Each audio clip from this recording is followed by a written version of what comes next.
الحمد للہ وکفی وسلام علی عبادہ الذین اصطفیٰ اما بعد۔ اللہ تعالیٰ نے یہ ضروری قرار دیا کہ اس کے بندے اس کی عبادت کریں، اور اس نے اپنے بندوں کو یہ بات سکھائی کہ اللہ کی بات مانی جائے، اس کی اطاعت کی جائے۔ وَاجْتَنِبُوا الطَّاغُوتَ، اور طاغوت سے اجتناب کیا جائے۔ طاغوت کا ایک معنی یہ بھی ہے کہ آدمی اللہ کے علاوہ کسی اور کی پرستش کرے،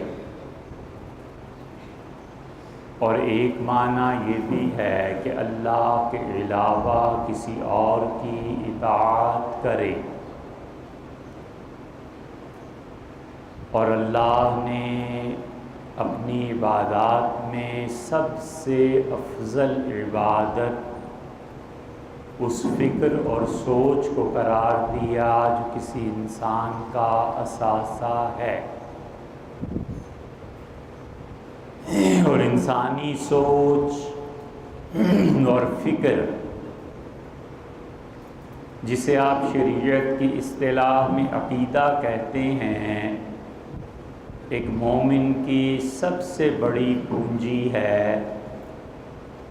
اور اللہ نے لوگوں سے یہ مطالبہ کیا کہ وہ اس کی مخلوق ہوتے ہوئے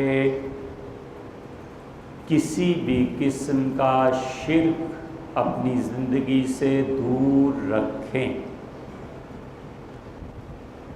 اللہ کے ساتھ شرک کی صورت یہ کہ اللہ کی صفات کسی اور میں مانے، اور اللہ کے ساتھ شرک کی ایک صورت یہ کہ انسان شیطان کی پرستش کرے اور اس کے پیچھے چلے۔ اور سب سے زیادہ باریک شرک جس پہ مشرک ہونے کا فتویٰ دیا نہیں جا سکتا، لیکن حقیقت میں وہ بھی شرک ہے کہ انسان اللہ کے مقابلے میں اپنی خواہش کی پیروی کرے۔ اللہ کہے کہ نماز پڑھو اور اس کا دل کہے کہ میں نماز نہیں پڑھوں گا اور نہ پڑھے، اور اللہ کہے کہ حج کرو اور اس کا دل کہتا ہے نہیں کروں گا نہ کرے، اور اللہ یہ کہے کہ اپنے اعزا اقارب رشتہ دار اس کا خیال رکھو اور اس کا دل نفرت سے بھرپور ہے، اور اپنے نفس پہ قابو نہ پائے اور اللہ کی اطاعت سے انکار کرے۔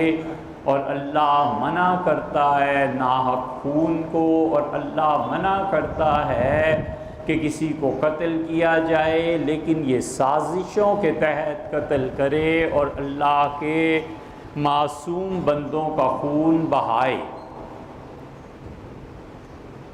حضرت رسالت پناہ صلی اللہ علیہ وسلم نے فرمایا لا ترجعوا من بعدی کفارا، میرے دنیا سے جانے کے پیچھے کافر نہ بن جانا۔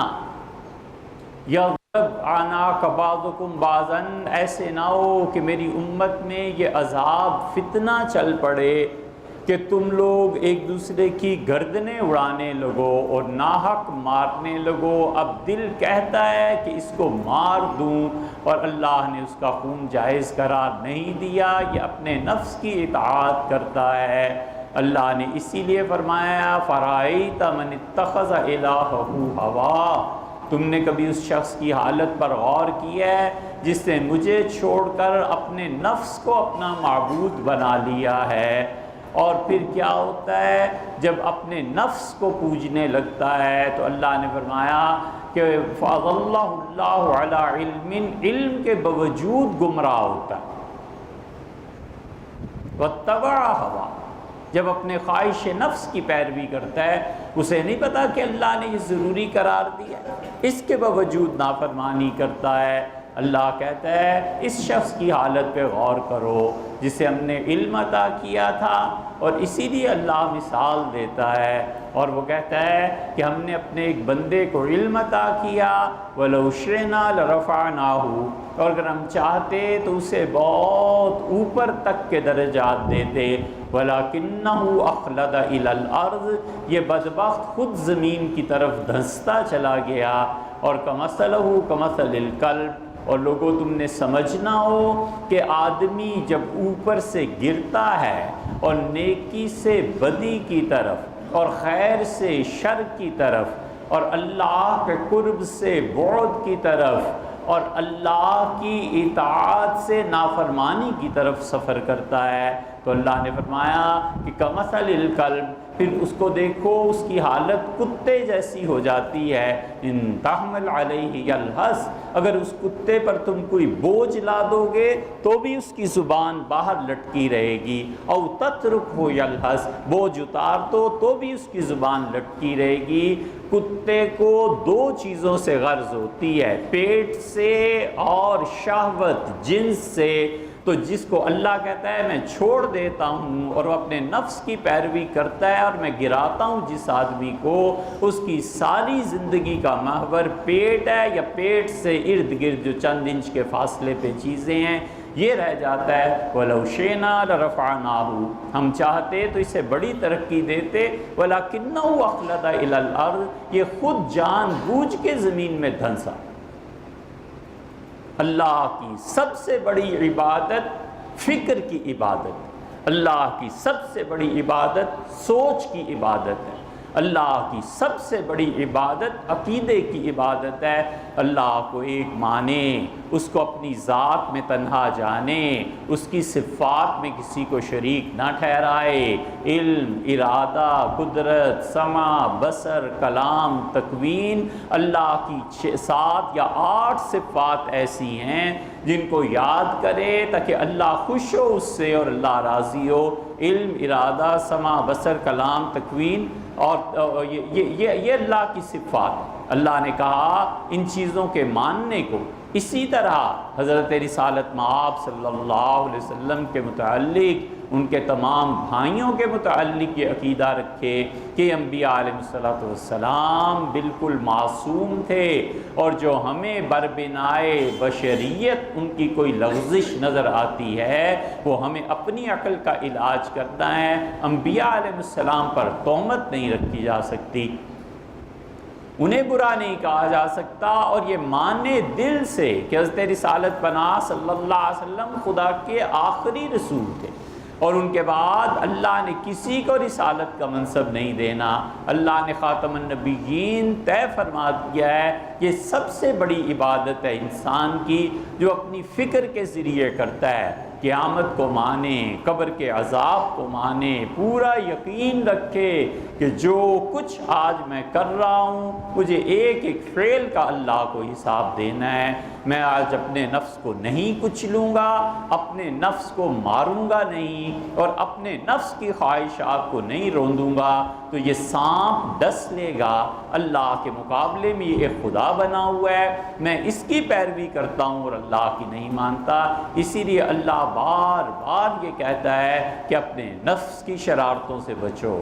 اللہ بار بار یہ کہتا ہے کہ وَلَا أُقْسِمُ بِالنَّفْسِ اللَّوَّامَةِ، اور میں قسم کھاتا ہوں انسان کے ضمیر، جی، نفس اندر کی جو اسے ملامت کرتا ہے۔ اور اللہ یہ بھی کہتا ہے کہ اس کے پاک نبی یوسف علیہ السلام نے کہا وَمَا أُبَرِّئُ نَفْسِي، میں یہ نہیں کہتا کہ میرا نفس میرے ساتھ نہیں ہے، إِنَّ النَّفْسَ لَأَمَّارَةٌ بِالسُّوءِ، اور انسان کا نفس اسے ضد کی طرف لے جاتا ہے۔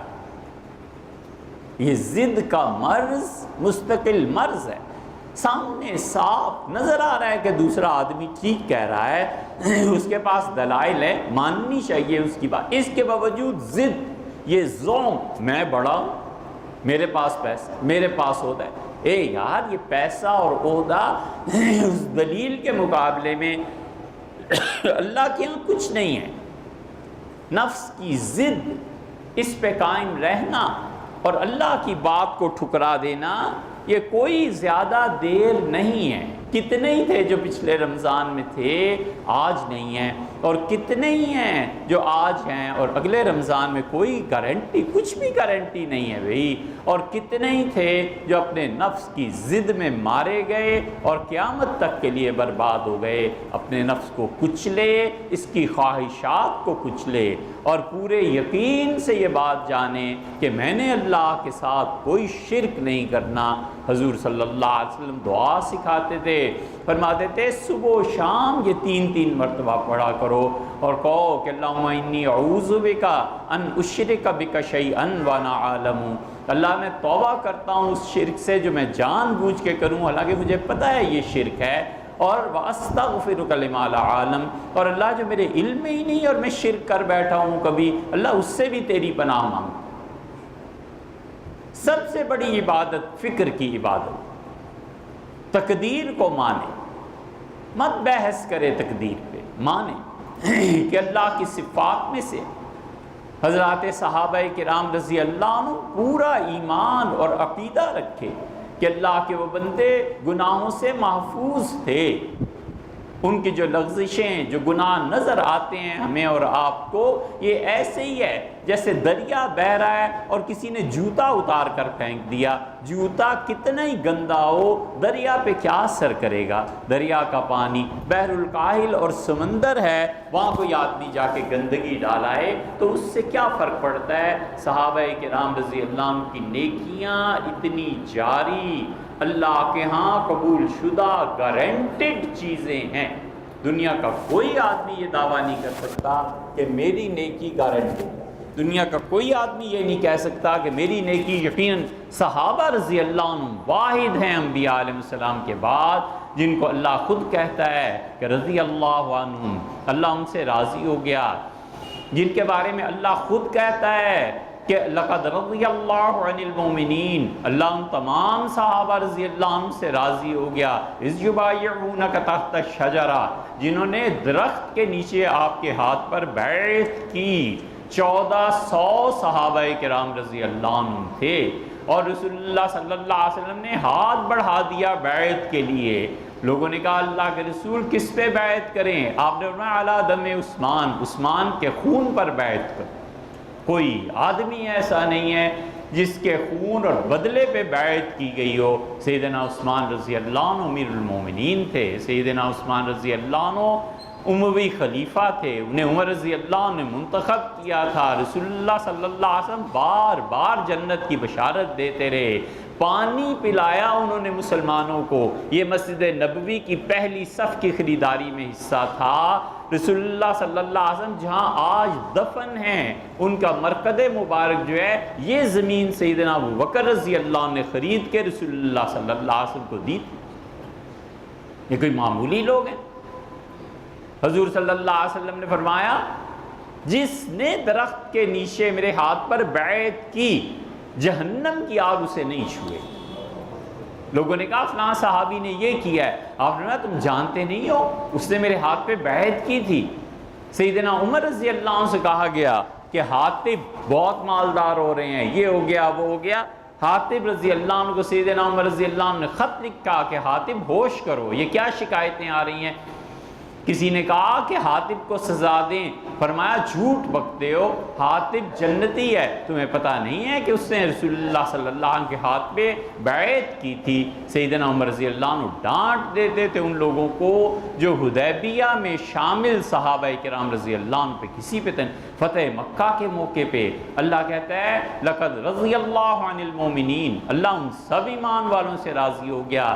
سورہ انفال میں کہتا ہے کہ اللہ راضی ہو گیا تمام مہاجرین سے، اور اللہ راضی ہے تمام انصار سے، اور اس سے بھی بڑھ کے خدا کہتا ہے وَمَن تَبِعَهُمْ، اور جنہوں نے ان صحابہ کرام رضی اللہ عنہ کے راستے کو اپنایا الی یوم الدین، قیامت کے دن تک جو اس پہ چلے گا ہم ان سے راضی ہیں۔ سلت من الاولین، صحابہ رضی اللہ عنہ کا بڑا گروہ، 1,00,000 1.5 لاکھ آدمی، قلیل من الاخرین، اس امت میں جو ان سے محبت کرتے تھے، ان کی پیروی کرتے تھے، تھوڑے سے آخری زمانے کے لوگ ہم اٹھائیں گے اور ہم انہیں ان سے ملا کر جنت میں داخل کریں۔ ہم گناہگاروں کا کیا ٹھکانہ اور مقام ہے، لیکن فرمایا جن صحابہ سے محبت کرتا ہے اور ان کی راہ پہ چلتا ہے، قلیل من الآخرین، کچھ تھوڑے سے ادھر سے بھی لے لیں گے اور ان کو ان کے ساتھ ملا کر جنت میں۔ تو یہ عقیدہ ہے، فکر کی عبادت ہے۔ سب سے بڑی عبادت انسان کے فکر کی، فکر کی عبادت کے بعد جسم کی عبادت، اللہ نے اس کا تقاضا کیا۔ اللہ نے کہا قم اللیل، رات کو کھڑے ہو جائیے۔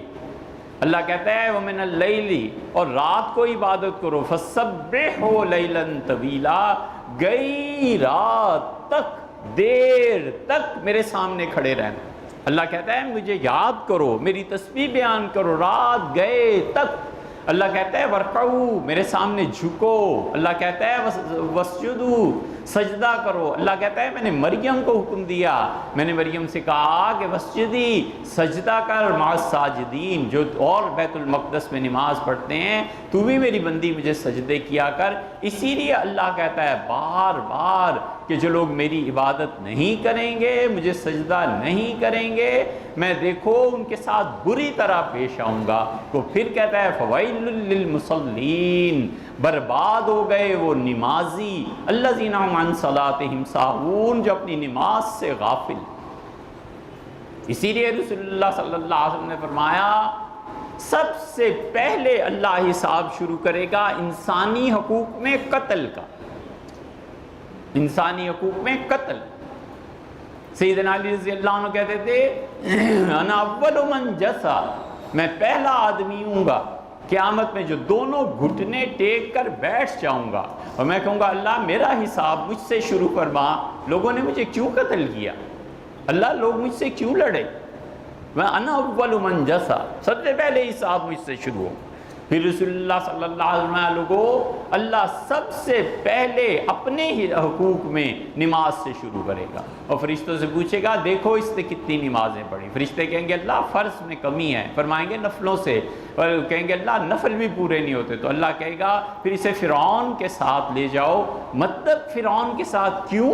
اس لیے کہ فرعون بھی اپنے آپ کو بڑا سمجھتا تھا نا، کہتا تھا الیس لی ملک مصر، انسان کا بچہ تھوڑے ہی تھا، یہ مصر میری سلطنت نہیں ہے تو کس کی ہے؟ وَهَذِهِ الْأَنْهَارُ تَجْرِي مِن تَحْتِي، یہ دریا میرے حکم سے نہیں بہہ رہے تو کس کے حکم سے بہہ رہے ہیں؟ ام انا خیرن، میں فرعون سے زیادہ اچھا ہوں، یہ موسیٰ یکاد یبین جو صحیح طرح بات بھی نہیں کر سکتا، اسے بولنے کی تمیز نہیں ہے۔ کھل گئی ہوں گی آنکھیں، لگ گیا ہوگا پتہ۔ اللہ نے کہا جب وہ مرا ہے فرعون، ہم نے فرشتوں سے کہا کہ غدوًا وعشیّا، فرعون اور اس کی فوج کو صبح و شام جہنم پہ چڑھاؤ۔ یہ ہے کبر، یہ ہے بڑائی۔ اس لیے یاد آتا ہے ایسے ہی ہم مصر گئے، فرعون کی لاش دیکھی، کافی دیر دیکھتے رہے، بڑے بڑے فرعونوں کی لاشیں تھی کئی ایک، تو ایسے لگا جیسے فرعون نے مجھ سے کہا ہو کہ مفتی صاحب اتنی کیا ضرورت تھی آنے کی، آئینہ دیکھ لیا ہوتا۔ پھر شرمندہ ہوئے تو پھر جیسے اس نے مجھ سے کہا کہ نہیں تو پھر ارد گرد دیکھ لیے ہوتے، ہر ایک فرعون بنا ہوا ہے تمہارے ملک میں، فرق اتنا سا ہے کہ میرے پاس حکومت تھی، میں نے تشدد کیا، تم لوگوں کے پاس حکومت نہیں، وگرنہ فرعون سے میرے سے تم بھی کم نہیں ہو، آئینہ دیکھ لیا ہوتا۔ اللہ کہتا ہے عبادت کرو، اللہ کہتا ہے اپنے آپ کو تھکاؤ۔ کیوں اللہ کہتا ہے؟ حضور صلی اللہ علیہ وسلم آپ سیدھی سی بات سوچیں، کام کیا کرتے تھے؟ اللہ کہتا ہے فَإِذَا فَرَغْتَ فَانْصَبْ، جب آپ فارغ ہو جائیں نا تو آپ اپنے آپ کو تھکائیں۔ اے اللہ تیرے ہی کام کر رہے ہیں، تبلیغ کر رہے ہیں، لوگوں کو دین کی دعوت دے رہے ہیں، اللہ کہتا ہے اس کے باوجود فَانْصَبْ، نصب عربی میں کہتے ہیں ایسی ایکٹیویٹی جس میں جسم تھک جائے۔ اللہ کہتا ہے اس کے باوجود لمبے نفل پڑھیے، اتنی عبادت کیجئے کہ آپ تھک جائیں، وَإِلَىٰ رَبِّكَ فَارْغَب، اور اپنے پروردگار سے لو لگائیے۔ اس لیے جتنی اسلامی تحریک اور خلافت اور اسلام اور یہ جتنے لیڈرز بات کرتے ہیں نا، ہم دیکھتے ہیں کہ یہ نماز تو خود پڑھتا نہیں، اندازہ ہو جاتا ہے سب جھوٹ ہے، سب برباد ہو جانے والی چیز ہے۔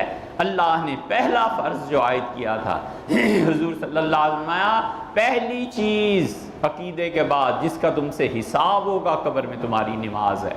اور آپ نے کہا ملا اللہ بیوتہم وقبورہم من النار، 2 نمازیں رہ گئی تھیں۔ حضور صلی اللہ علیہ وسلم، خدایا ان کافروں کی قبروں کو اور ان کے گھروں کو جہنم کی آگ سے بھر دے، انہوں نے آج مجھے 2 نمازیں نہیں پڑھنے۔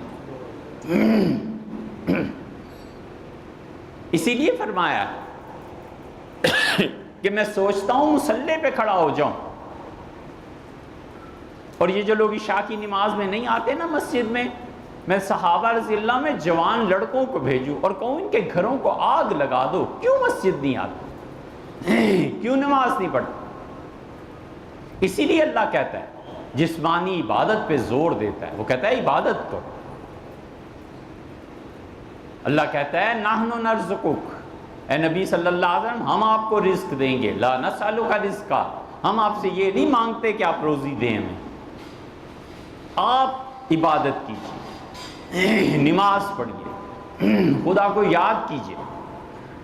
یہاں تک کہ اللہ تعالیٰ فرماتے ہیں میرے اچھے بندے نماز پڑھتے تھے، فخلف من بعدہم خلف، اور میرے اچھے بندوں کے بعد جو ان کے بیٹے پوتے اگلی نسلیں آئیں، انبیاء علیہ السلام کی اولاد، ولیوں کی اولاد، مولوی صاحب کی اولاد، اللہ نے کہا فخلف من بعدہم خلف، اور ان کے بعد جو سیکنڈ جنریشن آئی نا اضاعوا الصلاۃ، انہوں نے سب سے پہلا کام یہ کیا کہ انہوں نے نماز ضائع کر، واتبعوا الشہوات، اور مزوں کے چکر میں پڑ گئے۔ اللہ کہتا ہے 2 چیزیں آمنے سامنے ہیں، ان الصلاۃ تنہی عن الفحشاء والمنکر، نماز منع کرتی ہے فحاشی کے کاموں سے۔ جس شخص کی زندگی میں فحاشی ہے، نماز گئی، اور نماز ہے تو یہ گئی۔ قرآن یہی ہے، قرآن کہتا ہے واتبعوا الشہوات، نمازیں چھوڑ دیں اور مزوں کے چکر میں پڑ گئے، فسوف یلقون غیا، ان قریب یہ جہنم کی اس وادی میں انہیں مزہ چکھا دوں گا جس کا نام غی ہے۔ الا من تاب، ہاں میرا بندہ جو توبہ کرے۔ جسم کی عبادت، اپنے آپ کو تھکا دینا، یہ تراویح کا پڑھنا، یہ اللہ کی پاک کتاب کا سننا، قرآن کہتا ہے میرا حق ہے مجھے سنو۔ اسی لیے رسول اللہ صلی اللہ علیہ وسلم نے فرمایا قیامت میں عذاب ہوگا لوگوں کو، اور قرآن آئے گا اور کہے گا اے رب میں نے انہیں روک دیا تھا اور پورا مہینہ مجھے سنتے رہے، اے رب میں تو انہیں جہنم میں نہیں جانے دوں گا۔ اللہ کہیں گے قرآن آج کے دن تیری سفارش قابل قبول ہے، ہم نے معاف کیا اپنے بندے کو۔ یہ ہے تراویح۔ متقدمین پرانے لوگ 3 ختم کرتے تھے قرآن کے، ہر عشرے میں 1 قرآن پڑھا کرتے تھے، اور امیر المومنین عثمان رضی اللہ تو 1 رکعت میں قرآن پڑھ لیتے تھے۔ خلفائے راشدین میں یہ واحد آدمی ہیں۔ ان کے دوست کہتے ہیں کہ یہ آئے اور مدینہ منورہ سے ہم سب لوگ تھوڑا سا رات کو پہنچے تاخیر سے، تو انہوں نے کہا دروازہ کھلوایا جائے، تو دروازہ بیت اللہ کا کھلوایا گیا، اور امیر المومنین نے کہا میں 2 رکعتیں پڑھ کے آتا ہوں پھر کھانا کھاتے ہیں۔ ہم نے کہا ٹھیک ہے۔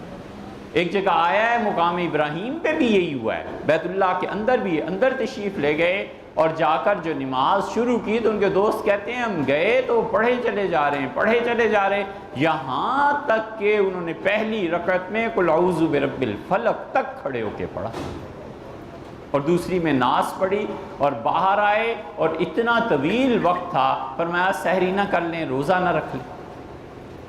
یہ ہیں عثمان رضی اللہ عنہ امیر المومنین۔ اس لیے نہ کرے، اللہ کی نافرمانی نہ کرے، باز آ جائے، وگرنہ قبر کوئی نہیں چھڑائے گا، قبر میں کوئی پوچھنے والا نہیں۔ یہ قبر بڑی سخت چیز ہے، لفٹ ہے نا، اوپر سے نیچے چلتی ہے نا، کہیں رک جائے تو پھر دیکھو کیا ہوتا ہے، چیخیں نکل جاتی ہیں، آدمی کی پاگل ہو جاتا ہے، بجلی چلی گئی نا، اور یہی لفٹ ایسے لٹا دیں گے، چلو اب کس کی بجلی اور کون سی الیکٹرک شاک اور کیا چیز اوپر اچھی طرح رکھ آئیں گے پتھر کے، کہیں نکلنا آنا، اب بھگتو جو کچھ کے بھگتنا ہے۔ مسئلے کی بات یاد رکھنا، یہ خام خواہ دیوبندی بریلوی مسلک کی باتیں شروع کر دی ہیں لوگوں نے۔ مسئلہ اصل میں سن لو، میری بات یاد رکھو، اللہ قیامت میں بھی مجھ سے پوچھے تو میں خدا کو بتاؤں گا میں نے مسئلہ بتایا۔ جب کسی کا انتقال ہو جائے، باپ ماں جتنا آپ کا تعلق ہے میت سے، بیوی شوہر، کم سے کم اس کی قبر پہ بیٹھ کے ساتھ قبر کے 1.5-2 گھنٹے تک مسلسل تلاوت کرو، اللہ کو یاد کرو، تسبیح پڑھو، کلمہ پڑھو۔ لوگوں نے چھوڑ دیا ہے اس سنت کو، اور انہوں نے یہ سمجھ لیا ہے کہ بریلوی کرتے ہیں لہٰذا دیوبندی نہ کریں۔ جھوٹ بکتا ہے جو بھی یہ کہتا ہے۔ صحابہ کرام رضی اللہ عنہم ایسے ہی کرتے، کسی کا انتقال ہو جاتا تھا قبر پہ اتنی دیر بیٹھتے تھے کہ عصر سے مغرب کا وقت ہو جائے۔ حضور صلی اللہ علیہ وسلم نے فرمایا جب کسی کا انتقال ہو جائے تو اس کی قبر پہ اتنی دیر بیٹھنا تاکہ تمہارے بھائی کو جو محبت ہے نا تم سے، اس سے ذرا سا انس اور محبت ہو جائے گی اس نئے گھر سے، اور آپ نے فرمایا دیکھو اللہ کے فرشتوں کو وہ اچھا جواب دے سکے گا، تم بیٹھ جا۔ ہم نے سنت یہ چھوڑ دی ہے، کسی کی نہ ماننا۔ جتنی کتابیں پڑھی ہیں سب میں لکھا ہے کہ میت کی تدفین کے بعد وہاں قبر پہ اتنی دیر بیٹھے جتنی دیر عصر سے مغرب کا۔ کہیں لکھا ہے کہ جتنی دیر میں ایک اونٹ ذبح کر کے اس کا گوشت تقسیم کر دیا جائے۔ پوچھا گیا حضرت عمر بن العاص رضی اللہ عنہ سے کتنی دیر؟ انہوں نے کہا ہم عصر سے مغرب تک اونٹ کاٹ کے تقسیم کر دیتے تھے، بس اتنا وقت۔ انہوں نے کہا میری قبر پہ بھی بیٹھنا میرے بچوں، تاکہ میں اپنے پروردگار کے آنے والوں کو صحیح جواب دے سکوں۔ یہ سب چیزیں سنت سے ہیں، اس پہ عمل کرو۔ میت کو قبر میں پوری کروٹ دے کے، پوری کروٹ دائیں طرف کرنا یہ سنت ہے۔ لوگ صرف چہرہ کر دیتے ہیں، میت کا حق مارتے ہیں۔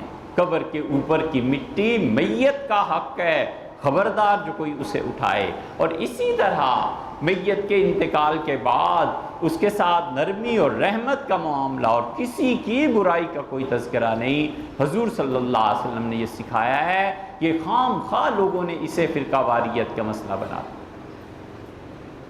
اللہ کہتا ہے خود وَفِي أَمْوَالِهِمْ حَقٌّ لِلسَّائِلِ وَالْمَحْرُومِ، لوگوں تمہارے مال میں نے حق رکھا ہے، ان کا جو محروم ہے، ان کا جو سائل ہیں، ان کا جو مانگتے ہیں، ان کا جو نہیں مانگتے۔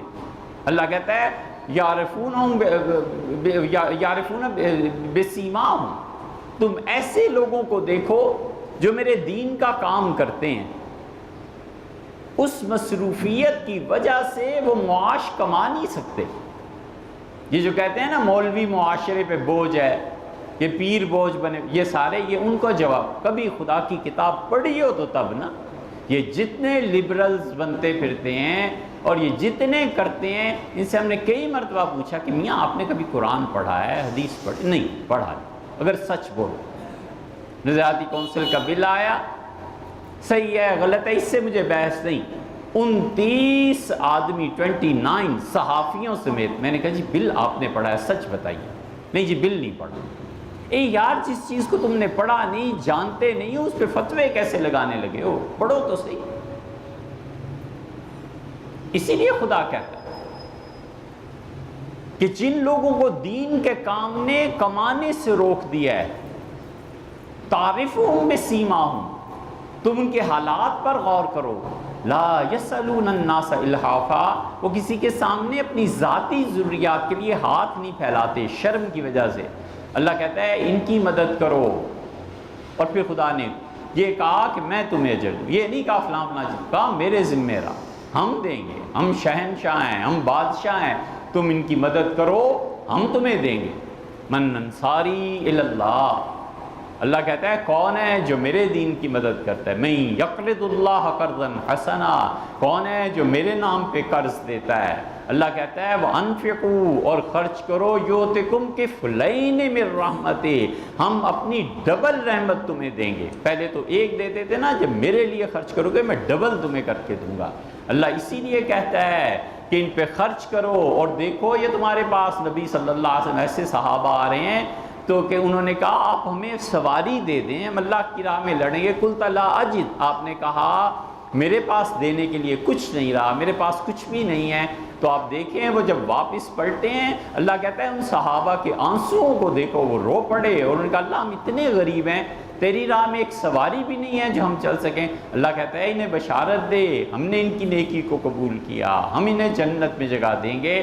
اللہ بار بار کہتا ہے خرچ کرو، اس لیے کہ مال کا خرچ عبادت ہے۔ قرآن اسی لیے کہتا ہے کہ لوگوں کو انفقو، خرچ کرو۔ اللہ کہتا ہے لیلم و نہار، دن اور رات کو میرے بندے میری راہ میں خرچ کرتے ہیں، اللہ کہتا ہے میں انہیں دوں گا۔ اسی لیے حضور صلی اللہ علیہ وسلم وابدأ بمن تعول، سب سے پہلے دیکھنا کہ تمہارے ارد گرد کون مستحق ہے، اس پہ خرچ کرو۔ اللہ کے بندوں کے کام آنا، اپنے رشتہ داروں کے مسائل کو حل کرنا، قومی اور ملکی سطح پر خرچ کر کے ادارے بنانا، یہ ایسی نیکیاں ہیں جن کو خدا یقیناً اجر دے گا۔ اللہ کو اتنی اپنی یہ مخلوق عزیز ہے کہ رسول اللہ صلی اللہ علیہ وسلم فرمایا ایک آدمی راستے سے گزر رہا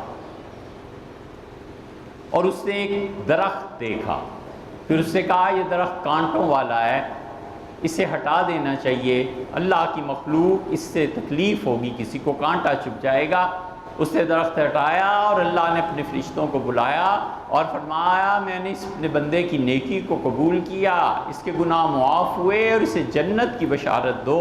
میرے بندے نے میرے بندوں کے لیے تکلیف کی چیز ہٹا دی، پیاس بجھانا، لوگوں کو کھانا دینا، لوگوں کو کپڑے دینا، لوگوں کے رشتے کرانا۔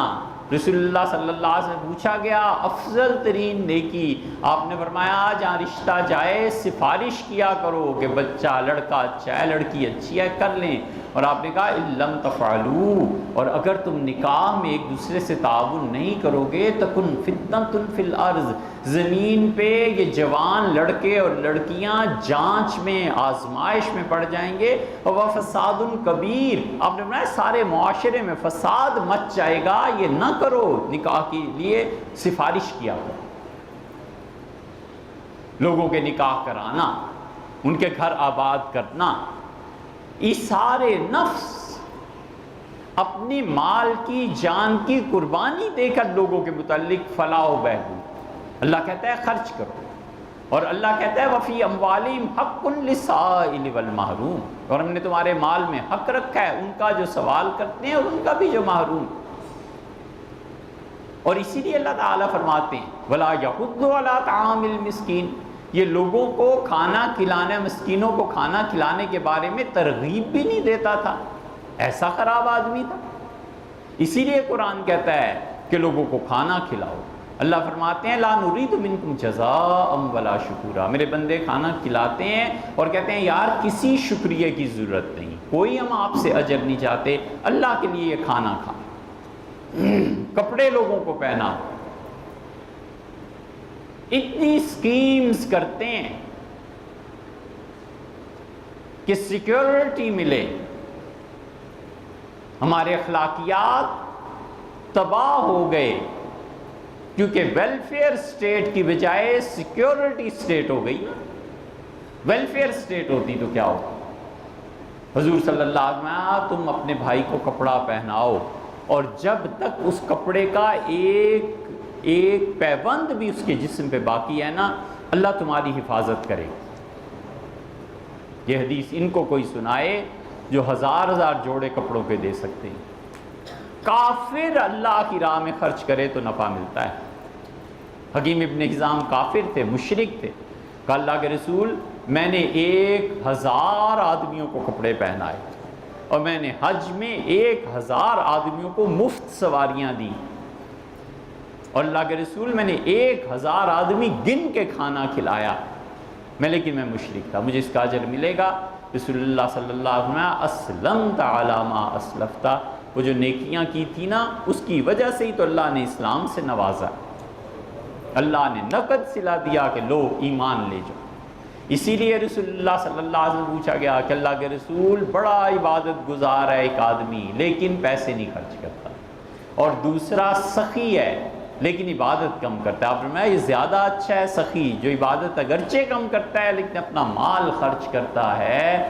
جنت کے دروازے پہ فرمایا میں نے دیکھا اور میں رک گیا, وہاں لکھا ہوا تھا جس نے خرچ کیا اسے ہم نے دگنا دیا, اور جس نے قرض دیا اسے 18 گنا دیا. میں نے کہا جبریل یہ قرض دینے والے کو زیادہ کر دیا, اور جس نے اپنا مال دے دیا, ختم کر دیا, خیرات کر دی, اس کو کم کر دیا, یہ کیا؟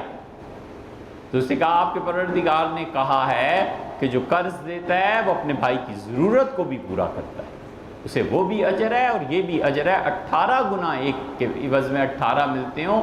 کون اس تجارت کو چھوڑتا ہے؟ اللہ کہتا ہے خرچ کرو میری راہ میں. کچھ نہ ہوتا اس خرچ کرنے میں, کچھ بھی نہ ہوتا میرے بھائی. حضور صلی اللہ علیہ وسلم نے فرمایا یاد رکھو 2 چیزیں بتا دی, بس اس کو یاد رکھو. آپ نے کہا تطفئ غضب ربکم, تمہارے پروردگار کے غضب کو ٹھنڈا کر دیتا ہے, غصے کی آگ کو ٹھنڈا کر دیتا ہے. جب ہم کرتوت کرتے ہیں نا ایسے ویسے, اللہ کو بڑا غصہ آتا ہے. فرمایا تم خرچ کرتے ہو, خدا کا غصہ, آگ ٹھنڈی ہو جاتی ایک, اور دوسرے میتۃ السوء, اور تمہیں ذلت کی موت سے بچائے گا یہ خرچ کرنا. سب سے بڑی ذلت کی موت یہ ہے کہ آدمی کفر پہ مر جائے. فرمایا میتۃ السوء, اللہ تمہیں بچائے گا.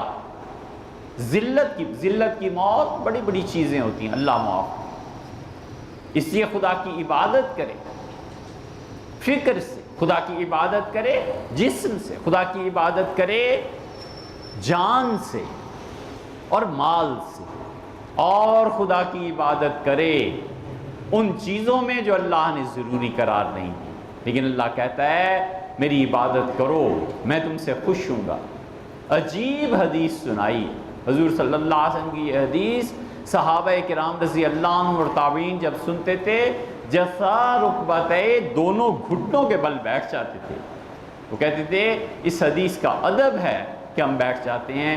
اللہ نے کہا میرے نبی صلی اللہ علیہ وسلم اپنی امت سے جا کے کہنا کہ لو ان اولکم وآخرکم, تمہارے اولین اور آخرین, تمہارے انسان اور تمہارے جن اور تمہارے جانور اور جو بھی ہے سب کے سب ایک میدان میں بیٹھ جاؤ اور مانگو مجھ سے, میں ہر ایک کی خواہش کو پورا کروں. عبرۃ من البار, میرے خزانے میں اتنی بھی کمی نہیں آتی جتنا سوئی کو سمندر سے ڈبو کے نکالو تو پانی کم ہو. اور ان سے کہنا کہ تم سب میرے عبادت گزار اتنے بن جاؤ, ما خطر علی قلب بشر, کسی انسان اور جن اور حیوان کے دل میں گناہ کا خیال بھی نہ گزرے, اتنے پاک بن جاؤ. ما زاد فی ملکی شیئا, تم میری بادشاہت میں ایک ذرے کے برابر اضافہ نہیں کرتے, اور تم اتنے نافرمان ہو جاؤ. اشقا قلب رجل, جتنا بدبخت آدمی کا دل میرا نافرمان ہے, فرعون, ابو جہل, اتنے میرے نافرمان ہو جاؤ نا. ما نقص من ملکی شیئا, میرے بندو میری مملکت میری حکومت میں ذرہ برابر تم کمی نہیں کر سکتے. انا اغنی عن الشرک الشرکاء, میں بے نیاز ہوں, جو بھی میرے ساتھ شرک کرتا ہے مجھے کوئی فرق نہیں پڑتا. وہی نے کہنا کہ میرے بندو انما ہی اعمالکم, یہ تمہارے اعمال ہیں اور تمہارے اعمال ہم لوٹا کر تمہیں ہی دے دیتے. اس لیے اللہ نے جو چیز فرض قرار دی ہے اس کا خیال کرے. صحیح عقیدہ فرض, جسم کی عبادات میں نماز فرض, مال کی عبادات میں زکوٰۃ فرض. حضور اقدس صلی اللہ علیہ وسلم بار بار لوگوں کو کہتے تھے زکوٰۃ تو پیسے نہیں. سیدنا عثمان رضی اللہ عنہ جمعہ پڑھاتے تھے, پہلا جب رمضان کا ممبر پر بیٹھ کے کہتے تھے کہ اتنے مال پہ اتنی زکوٰۃ, اتنے مال پہ اتنی زکوٰۃ ہے. عبداللہ ابن مسعود رضی اللہ عنہ نے کہا کہ جس شخص نے زکوٰۃ نہیں دی اس نے کفر کیا. سیدنا عمر رضی اللہ عنہ کے پاس یہ بات پہنچی تو سیدنا عمر رضی اللہ عنہ سوچتے رہے کہ عبداللہ نے یہ فتویٰ کیسے دیا ہے. پھر حج میں جب وہ حاضر ہوئے عراق میں تھے, امیر المومنین نے کہا عبداللہ آپ نے یہ فتویٰ دیا ہے کہ جس نے زکوٰۃ نہیں دی اس نے کفر کیا؟ ان کا جی۔ فرمایا یہ کیسے؟ زکوٰۃ نہ دینا تو کبیرہ گناہ ہے، کفر تھوڑا ہی ہے۔ انہوں نے کہا امیر المومنین اگر کفر نہ ہوتا تو ابوبکر جہاد کرتے؟ سیدنا عمر رضی اللہ عنہ جھومتے رہے اور فرمایا کنیف ملی العلم، یہ چھوٹے سے قد کا خدا نے علم سے بھر دیا، یہ چھوٹا سا قد ہے اس کا، لیکن اللہ نے اس کو علم سے بھر دیا ہے۔ بار بار فرماتے تھے کہ ابن مسعود کا علم ہم صحابہ کرام رضی اللہ عنہ کا فرمایا 90% علم اس ایک شخص کے پاس ہے، لوگوں میں اسی لیے اس کی اتنی عزت کرتے۔ ابن مسعود رضی اللہ عنہ کا حضرت اگر جہاد زکوٰۃ کا نہ دینا کفر نہ ہوتا تو ابوبکر ایسے ہی جہاد کرتے۔ اسی لیے رسول اللہ صلی اللہ علیہ وسلم نے ایک موقع پہ فرمایا کہ ابوبکر عمر، وہ تاخیر ہوئی، دیر ہو گئی آنے میں، آپ نے فرمایا ابوبکر اور عمر تم میرے لیے آنکھوں اور کان کی طرح آؤ، تم نہ آؤ تو میں کوئی فیصلہ نہیں کرتا، میں جب تم دونوں کسی بات پر جمع ہو جاؤ تو میں اس کی مخالفت نہیں کرتا، میں سمجھتا ہوں بس ٹھیک ہے تم لوگوں نے فیصلہ کر لی۔ رسول اللہ صلی اللہ علیہ وسلم فرماتے تھے یہ جو لوگوں کو زوم ہوتا ہے نا کہ میں نے یہ کام کیا، اتنا بڑا کام، میں نے مسجد، میں نے مدرسہ، میں نے کتاب، ارے یار ٹیم ورک ہوتا ہے، سارے مل جل کے کیا کرتے ہیں، اکیلا آدمی بیچارہ کیا کر سکتا؟ کوئی پیسہ لاتا ہے، کوئی وقت دیتا ہے، کوئی انجینئر ہوتا ہے، کوئی ڈاکٹر ہوتا ہے، کوئی چیز کو پھر جا کر بڑے پروجیکٹس بنا کرتے ہیں۔ رسول اللہ صلی اللہ علیہ وسلم نے خود ارشاد فرمایا، آپ نے فرمایا اللہ نے ہر نبی کو اس کے دوست دیے ہیں جو اس کی مدد کرتے ہیں، اور آپ نے فرمایا زمین میں تمہیں اپنے دوست بتاؤں اللہ نے جو مجھے دیے ہیں جو میری مدد کرتے ہیں؟ آپ نے فرمایا یہ طلحہ میرا دوست ہے، یہ میری مدد کرتا ہے۔ آپ نے فرمایا زبیر میرے دوست ہیں، یہ میری مدد کرتے ہیں۔ اور فرمایا ابوبکر اور عمر، اللہ نے یہ سارے دوست مجھے دیے ہیں جو پروجیکٹس میرے ہیں یہ اس پہ کام کرتے ہیں، پورا کرتے ہیں۔ اس لیے اللہ نے بعض چیزوں کو فرض قرار نہیں دیا، اس کے باوجود اللہ کہتا ہے یہ کام کرو۔ خوش اخلاقی بعض اوقات فرض بھی ہو جاتی، لوگوں سے اچھی طرح ملنا، قولوا للناس حسنا، لوگوں سے ہمیشہ اچھی طرح ملا کرو، اچھی بات کرو، ولا یغتب بعضکم بعضا، تم میں سے کبھی کوئی کسی کی غیبت نہ کرے، دیکھو ولا تلمزوا، اور کسی کا برا نام نہ رکھو، وَيْلٌ لِّكُلِّ ہُمَزَةٍ لُّمَزَةٍ، برباد ہو گیا وہ آدمی جو دوسروں کو تانے دیتا ہے، تانے بھی دیتا ہے، آر دلاتا ہے کہ تم فلاں خاندان، فلاں قبیلہ، فلاں تمہاری ماں، فلاں، اللہ کہتا ہے نہ کرو ایسے، معاشرہ بکھر جائے گا، ٹوٹ جائے گا۔ توڑنے والے، اپنی رشتہ داریوں کو ختم کرنے والے، قرآن اسی لیے کہتا ہے، اللہ کہتا ہے یہ نہ کرو، وَتَقَطَّعُوا أَرْحَامَكُمْ، اور وہ لوگ جو اپنی رشتہ داریوں کو توڑ دیتے ہیں، أُولَٰئِكَ لَعَنَهُمُ اللَّهُ، خدا نے لعنت کی ہے ان کو، وَأَضَلَّ أَعْمَالَهُمْ، اللہ ان کے اعمال برباد کر دیتا ہے۔ رشتہ داریاں، کوئی رشتہ دار نیک بھی تو ہوا کرتا ہے، ماں نیک ہوتی ہے، باپ نیک ہوتا ہے، اللہ کہتا ہے ہم قیامت میں گناہگاروں کو بخشیں گے، وَمَنْ صَلَحَ مِنْ آبَائِهِمْ، اور ان کے باپ دادے جو پیچھے گزر چکے ان کی نیکی سے وہ بخشے جائیں گے اور ان کی نیکیوں سے یہ بخشے جائیں گے۔ اکیلی کٹیا بنا لے بیٹھا رہے، کوئی رشتہ داری نہیں، نہ کسی کی دعا میں شامل ہے، نہ کسی کے صدقے خیرات میں شامل ہے، کرنے کیا چلا ہے؟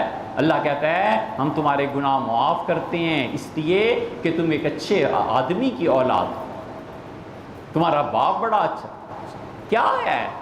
نبی موسیٰ علیہ السلام اور خضر علیہ السلام، دو نبیوں کو لگا دیا جی دیوار تعمیر کرو، اور دیوار تعمیر کر رہے ہیں، شام ہو گئی، تھک گئے بیچارے، گاؤں والوں نے کھانا نہیں دیا۔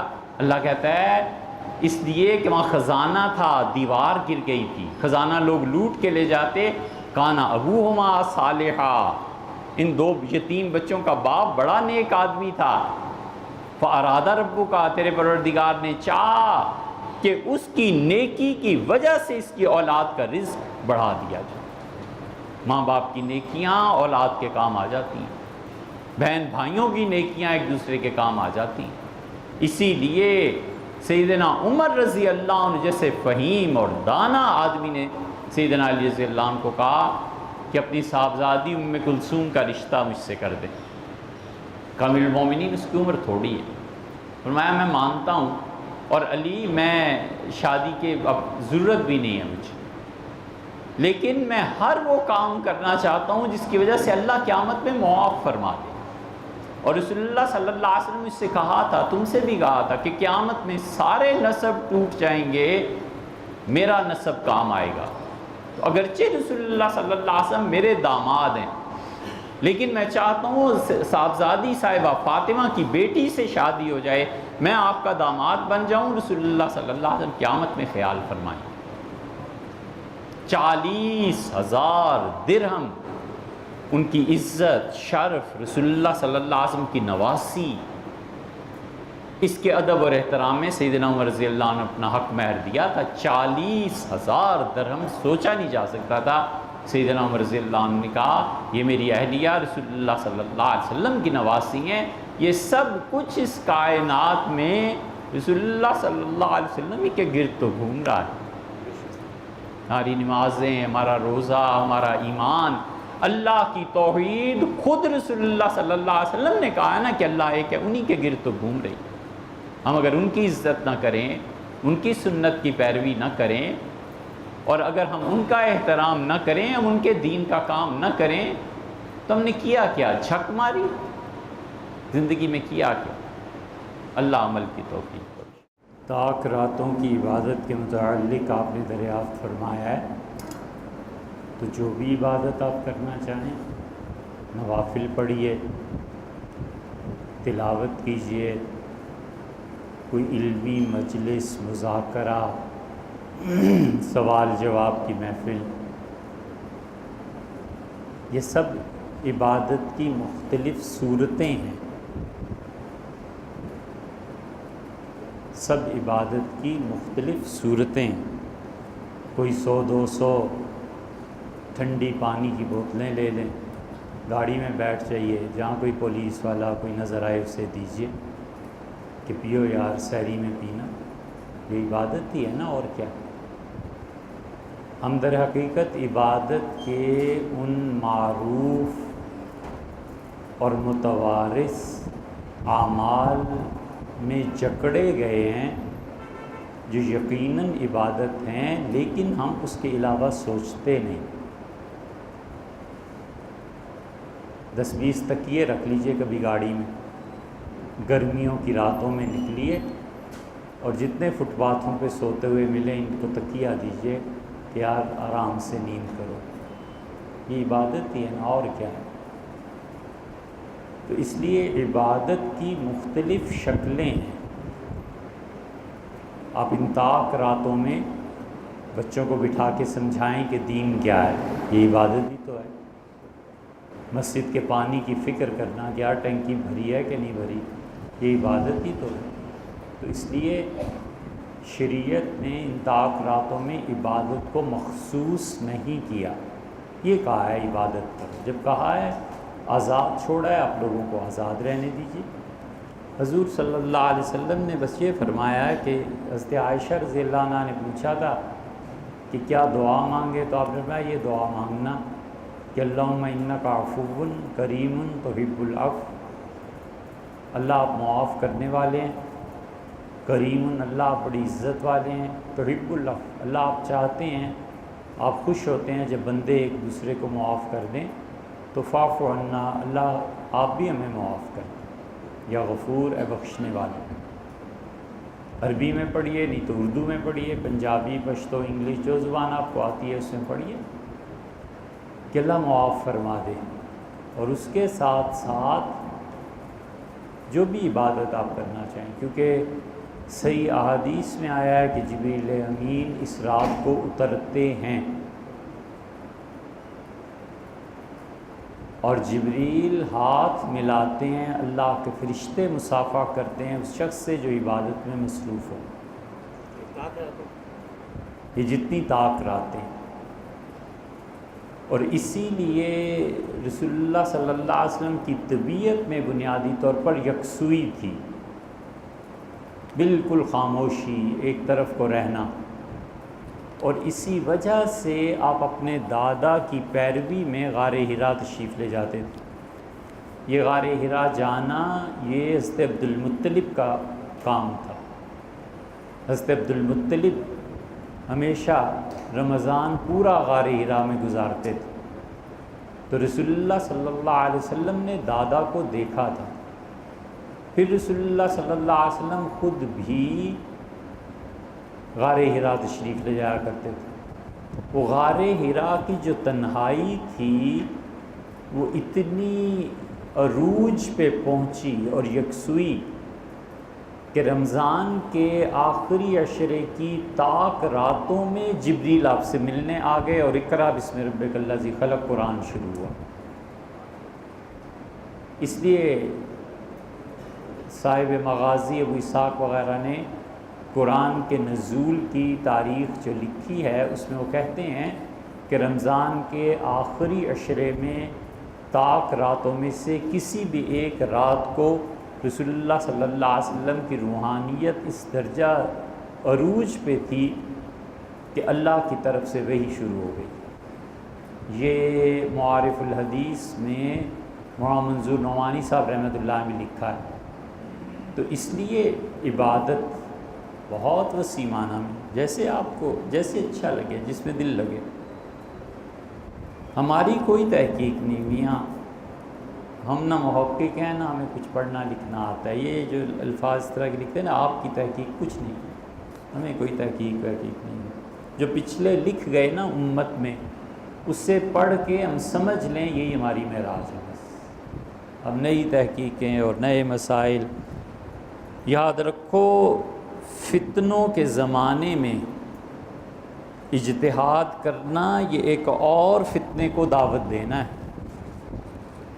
پہلے ہی امت ٹکڑے ٹکڑے ہوئی ہے، اپنی اپنی تحقیق کے مطابق جو نئے نئے شگوفے چھوٹتے ہیں نا، یہ جنہیں ناظرہ قرآن نہیں پڑھا وہ بھی آ کے ٹی وی اور ریڈیو پہ درس دیتے ہیں، تو ان کی تحقیقات ہوتی ہوں گی۔ ہم تو آپ کے سامنے وہی تحقیق رکھتے ہیں جو پچھلی امت میں لوگوں نے لکھی اور جس پہ امت اللہ کے پاس پہنچی۔ حضور صلی اللہ علیہ وسلم نے گارنٹی دی تھی کہ میری امت مجموعی اعتبار سے گمراہ نہیں ہوگی۔ یہ میاں اور کوئی کاغذ نہیں ملا، یہ ایڈیز کی بیگ پہ آپ لکھ لائے، اور کوئی کاغذ نہیں ملا۔ لڑکیاں کوئی ایک گھر مقرر کر کے اعتکاف بیٹھ سکتی ہیں، مطلب 4 کزنز مل کے کسی ایک کے گھر اعتکاف میں بیٹھ جائیں، ہو تو سکتا ہے، لیکن یہ دیکھ لیا جائے کہ اعتکاف ہوگا یا گپیں ہوں گی یا غیبت ہوگی، ذرا اس کی احتیاط کر لی جائے، باقی اعتکاف ہو جائے گا۔ اعتکاف کا پہلے اگر کسی کو سوال پوچھنا ہو تو بھائی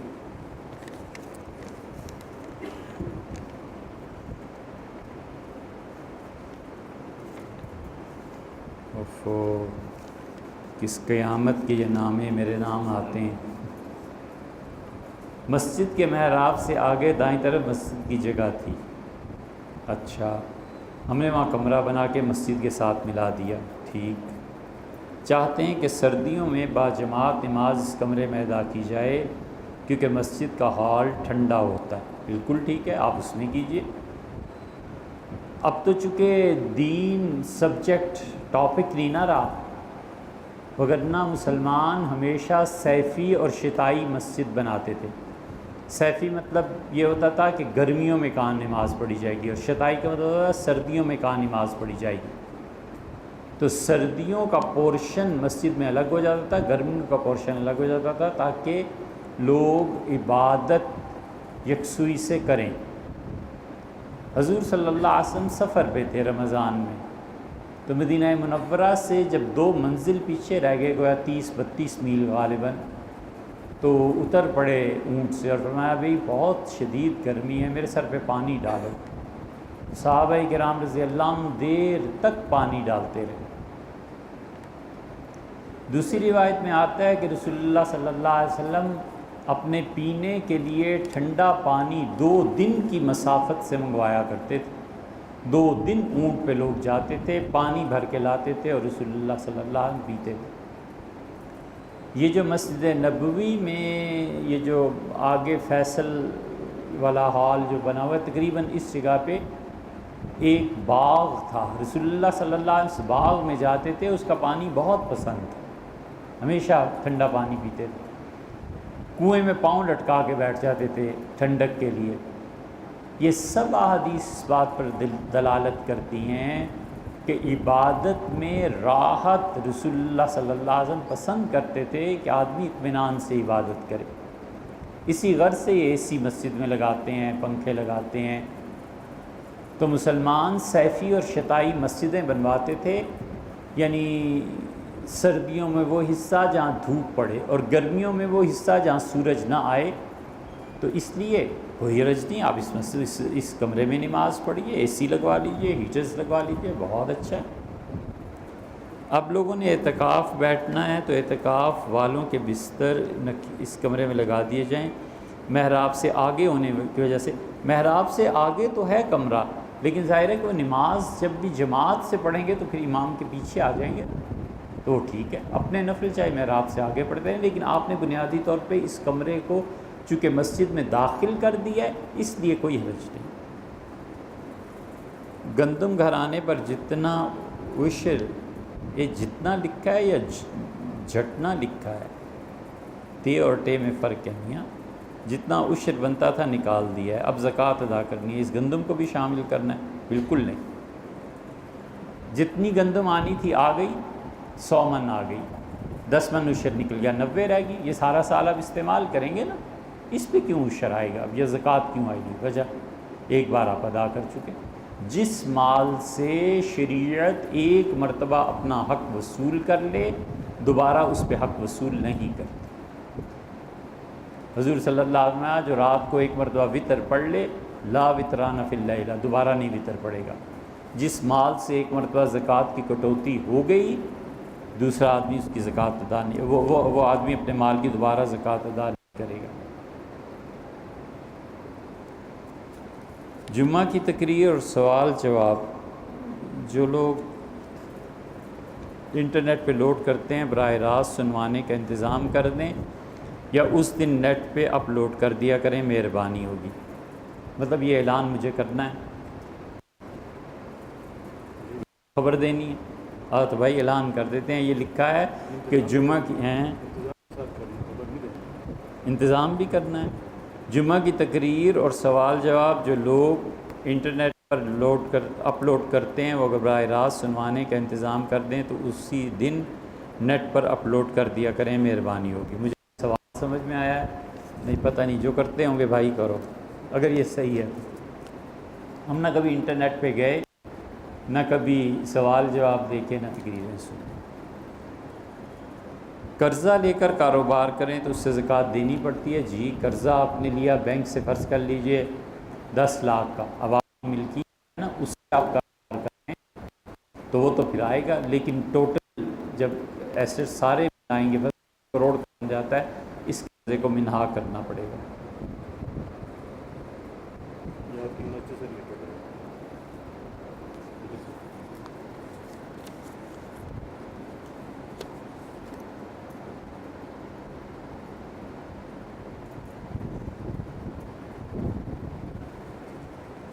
پچھلے کئی سالوں سے آپ کی مسجد میں اعتکاف کا موقع مل رہا ہے، 76 کی مسجد میں تمام انتظامات عمدہ ہوتے ہیں، بس ہر دفعہ پانی پینے کا مسئلہ رہتا ہے۔ جو کولرز باہر سین میں رکھے ہوتے ہیں وہ فوراً خالی ہو جاتے ہیں، کیونکہ لوگوں کی تعداد کے ساتھ ساتھ گرمی بھی کافی زیادہ ہے، اس لیے اس مسئلے کا کوئی مناسب حل کر دیا جائے تو بہت نواز۔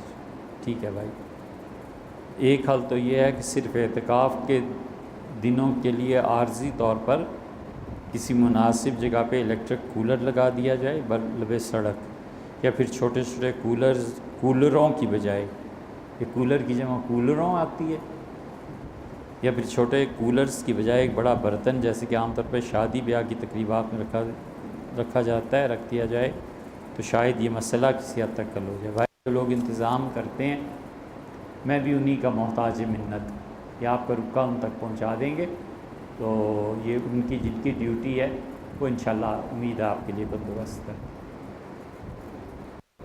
فرمائیے۔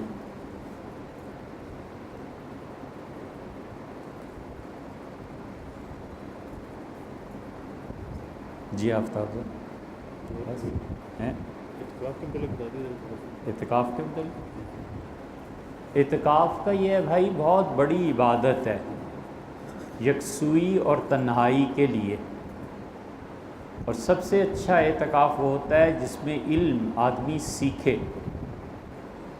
اور پہلے سے زیادہ تعلیم حاصل کرے،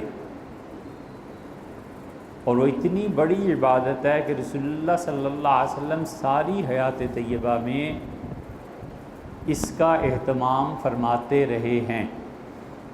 بدر چونکہ 17 کو ہوئی تھی تو بدر کے سال واپسی میں رسول اللہ صلی اللہ علیہ وسلم بدر میں ٹھہرے فتح کے بعد 3 دن، تو واپسی جو مدینہ منورہ میں ہوئی تھی وہ 22 یا 23 رمضان کو ہوئی ہے۔ اس سال آپ نے اعتکاف نہیں کیا تھا۔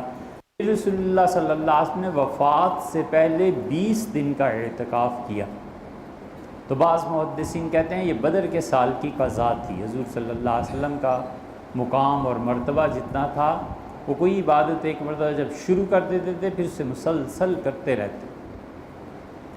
بدر اعتکاف کے بارے میں رسول اللہ صلی اللہ علیہ وسلم تم میں سے ایک شخص کا اعتکاف 1 دن اور رات کا جہنم میں اور اس میں اتنا فاصلہ کر دیتا ہے جتنا یہ تمہارے زمین و آسمان کے درمیان۔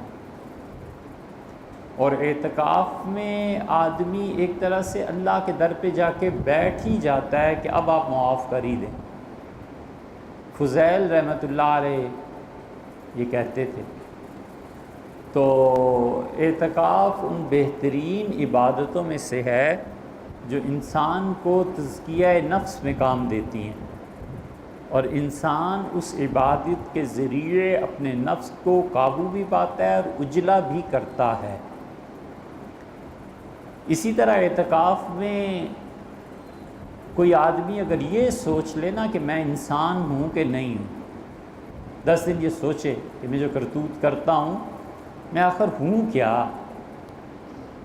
اسی لیے اللہ کہتا ہے وَلْتَنْظُرْ نَفْسٌ مَّا قَدَّمَتْ لِغَدٍ، اور آدمی کو چاہیے وہ سوچے کہ کل کے لیے وہ کیا کر رہا ہے، میرے پاس کیا بھیج رہا ہے۔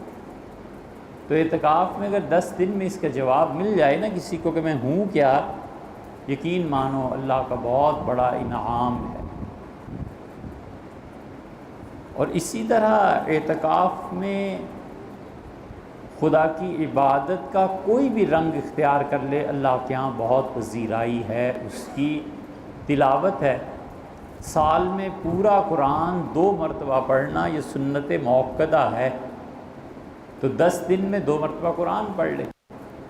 تراویح ہے، اسی طرح کثرت سے سبحان اللہ و بحمدہ سبحان اللہ العظیم پڑھنا یہ اعتکاف میں عبادت ہے، ویسے بھی عبادت ہے لیکن مسجد میں پڑھے گا تو اور عبادت۔ نیک نیتی سے کام کرنا، بسا اوقات کام اچھا ہوتا ہے، دیکھنے والے کی نظر برا بناتی ہے۔ کام اچھا ہوتا ہے، دیکھنے والے کی نظر کہتی ہے یہ برا ہے۔ مثلاً ایک آدمی ہے، اسے بہت شوق ہے شبینہ سننے کا،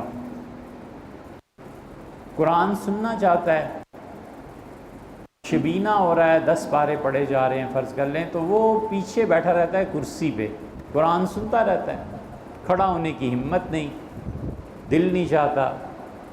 دوسری رکعت کے بیٹھا دوسری رکعت کے رکوع میں آ کے ملتا ہے، قرآن سن رہا ہے ویسے ہی، دوسری رکعت کے رکوع میں آ کے ملا اور سلام اور ایک رکعت مل گئی نا، ایک رکعت پھر پڑھ کے اس نے سلام پھیر دیا، تو ثواب تو اسے ملے گا نا 2 رکعتوں کا، ہمارا اجارہ تھوڑا ہی ہے۔ یہ بچے ایسے کرتے ہیں کئی ایک، تو لوگ بڑا برا مناتے ہیں، مگر ہم سوچتے ہیں کہ اگر اس کی نیت صحیح ہے تو شرعاً اس پہ گرفت کیا ہے، نہیں کھڑا ہو سکتا تھا اتنا، اسے کہا یا اللہ شبینہ بھی ہے، 10 پارے بھی سننے ہیں اور اتنی دیر کھڑا بھی نہیں ہو سکتا، تو 2 رکعتیں تو پڑھی نا، ان 2 رکعتوں کا ثواب تو اس سے ملے گا۔ بہت سی چیزیں ایسے ہی ہیں. ایک آدمی پہ مال کی محبت کا بڑا غلبہ ہے. پیسہ کسے نہیں اچھا لگتا. جتنے جتنے زکوٰۃ دینے کے دن قریب آتے ہیں وہ بیچارہ بہت ان ایزی فیل کرتا ہے کہ یا اللہ اب اتنے لاکھ نکالنے پڑیں گے، کروں کیا. وہ اپنے اس پیسے کو اپنے بچوں کو، بیوی کو دے دیتا ہے، اور جب تاریخ گزر گئی تو پھر لے لیتا ہے مال کو واپس. اب اس شخص نے اگر اس جذبے سے یہ کام کیا ہے کہ اگر زکوٰۃ نہیں دوں گا تو اللہ مارے گا، نیت اس کی اگر ٹھیک ہے نا، تو یہ اس نے اپنے آپ کو بچایا ہے. ہم جو اس کے پیچھے پڑ جائیں گے، اتنا تو خدا قیامت میں پیچھے نہیں پڑے گا. ہم تو چاہیں گے کہ ضرور اسے ہیلے کی ایک دفعہ لگا کے جہنم کے نچلے طبقے میں پھینکوائیں. لیکن اللہ جانتا ہے اس کی نیت ہے. کہتا ہے خدا جی تو چاہتا ہے لیکن پیسے نہیں خرچ کر سکتا. اب تیرا عذاب آئے گا تو اللہ تیرے عذاب سے بچنے کو یہ کرتا ہوں. وہ جانے، اللہ جانے. اور یہ ایسے ہی نہیں ہے کہ ہم اپنے پاس سے کوئی بات کہہ رہے ہیں. قرآن کہتا ہے کہ ایوب علیہ السلام نے منت مانی، بیمار تھے بہت. مفسرین نے لکھا ان کی بیوی کہیں گئی تو شیطان انسانی شکل میں ملا اور اس سے کہا اگر تم میری عبادت کرو نا، ایک جانور میرے نام پہ ذبح کر دو تو تمہارا شوہر بیماری سے نجات پا جائے گا. وہ بیچاری پریشان تھیں، آئیں اور اس طرح بتایا حضرت ایوب علیہ السلام کو، اور کہا حضرت شوہر ایک جانور ہی ذبح کرنا ہے نا، کر لے، کوئی حرج نہیں، اس بیماری سے تو نجات ملے گی. اللہ کے نبی اور توحید کے خلاف کوئی بات کرے، بڑا غصہ آیا انہیں، اور اپنی بیوی علیہ السلام. تو انہوں نے کہا اللہ مجھے صحت دے دے تو 100 بیعت میں تمہیں ماروں گا. تم مجھے اس چیز کی دعوت دے رہی ہو، اللہ کی اتنی بڑی نافرمانی. اللہ تعالیٰ فرماتے ہیں جب آزمائش بڑھ گئی، یہ نبی کا ادب ہے خدا کے ساتھ. انبیاء علیہ السلام بڑے ادب کے لوگ ہوتے، ایسا ادب ہے. اسی لیے رسول اللہ صلی اللہ علیہ وسلم کئی مرتبہ سہم جاتے تھے اللہ کے ادب اور احترام سے. سعدی نے کہا ہے، محروم نے کیا کہا ہے، بے ادب محروم گشت از فضل رب. بے ادب آدمی اللہ کے فضل سے محروم ہوتا ہے، اور بے ادب اکیلا ہی نہیں ڈوبتا، پوری کمیونٹی کو ڈبو دیتا ہے. اب جب انہیں بیماری بڑھ گئی تو انہوں نے کتنے ادب سے خدا سے عرض کیا. ان کا رب انی مسنی الضر، اللہ بیماری بہت زیادہ ہو گئی ہے، وانت ارحم الراحمین، اور سب سے زیادہ مہربانی آپ فرمانے والے. کچھ نہیں، ادب احترام سے عرض کیا. اللہ کہتے ہیں انا وجدناہ صابرا، میں نے اپنے بندے کو بڑا صبر کرنے والا، نعم العبد، کیا ہی اچھا میرا پیارا بندہ تھا. ہم نے کہا ارکض برجلک، زمین پہ پاؤں مار، ٹھوکر. ھذا مغتسل، پانی نکل آیا. اللہ نے کہا اس سے آپ غسل کریں، وشراب، اس سے پئیں پانی. اور جب وہ نہا رہے تھے حضور صلی اللہ علیہ وسلم، اللہ کو اتنے اچھے لگے ایوب کہ اللہ نے فرشتوں سے کہا میرے اس بندے پہ سونے کی ٹڈیاں برساؤ. گراس ہیپر ہوتا ہے نا، بڑا گراس ہیپر ہی کہتے ہیں، گرین کلر کا جو گندم جو فصلیں کھایا. اللہ نے کہا میرے بندے پہ سونے کی ٹڈیاں برساؤ. کمال کا بندہ ہے، اتنا صبر کیا ہے اس نے. جب ٹڈیاں برسیں تو رسول اللہ صلی اللہ علیہ وسلم، ایوب علیہ السلام نہانا چھوڑ کے چادر بچھائی اور سونا جمع کرنے لگے. تو اللہ نے وہی کی. اللہ نے کہا الم اغنیتک، میں نے اتنا کچھ نہیں دے دیا، یہ کیا کر رہے ہو؟ تو انہوں نے عرض کیا ولاکن لا غنا بی عن برکتک، اللہ تیری طرف سے جو چیز ملے مفت میں اتنی برکتوں والی، اس سے بندہ کیسے چھوڑ سکتا ہے؟ لا غنا بی عن برکتک، اللہ تیری برکتوں سے کوئی آدمی بے نیاز نہیں. اب یہ مراحل پورے ہوئے اور اب آئی بیوی کی باری. تو اللہ نے فرمایا، پھر ہم نے اس سے وحی کی. ہم نے کہا فَضْرِبْ بِهِ، ایک شاخ لے لے جس کی آگے برانچز 100 ہوں، اور اسے ایک مرتبہ مار دے. فَضْرِبْ بِهِ، ایک مرتبہ. لا تحنث، تیرا قسم وعدہ پورا ہو جائے گا، قسم بھی نہیں ٹوٹے گی اور ہمیں یہ قبول ہے. تو ایک آدمی ایک کام اللہ کے خوف سے کرتا ہے، ہیلا کرتا ہے. ہم کہتے ہیں یہ بہانے ہیں یار، اللہ جانے وہ جانے، چھوڑ دو، جینے دو اس کا اور اللہ کا معاملہ. حتیٰ کہ خود رسول اللہ صلی اللہ علیہ وسلم کے ساتھ یہ پیش آ گیا. ایک لڑکی گھر والے اس کے لائے اور انہوں نے کہا اللہ کے رسول یہ امید سے ہو گئی. تو رسول اللہ صلی اللہ علیہ وسلم، مسند احمد میں یہ روایت آتی ہے، نکال کے دیکھ لینا. نبی کریم صلی اللہ علیہ وسلم نے اس لڑکی سے کہا کہ یہ کس کی حرکت ہے؟ اس کا اللہ کے رسول وہ جو ایک لولا ہے نا جس کے ہاتھ نہیں ہیں، یہ اس نے میرے ساتھ ایسے کیا.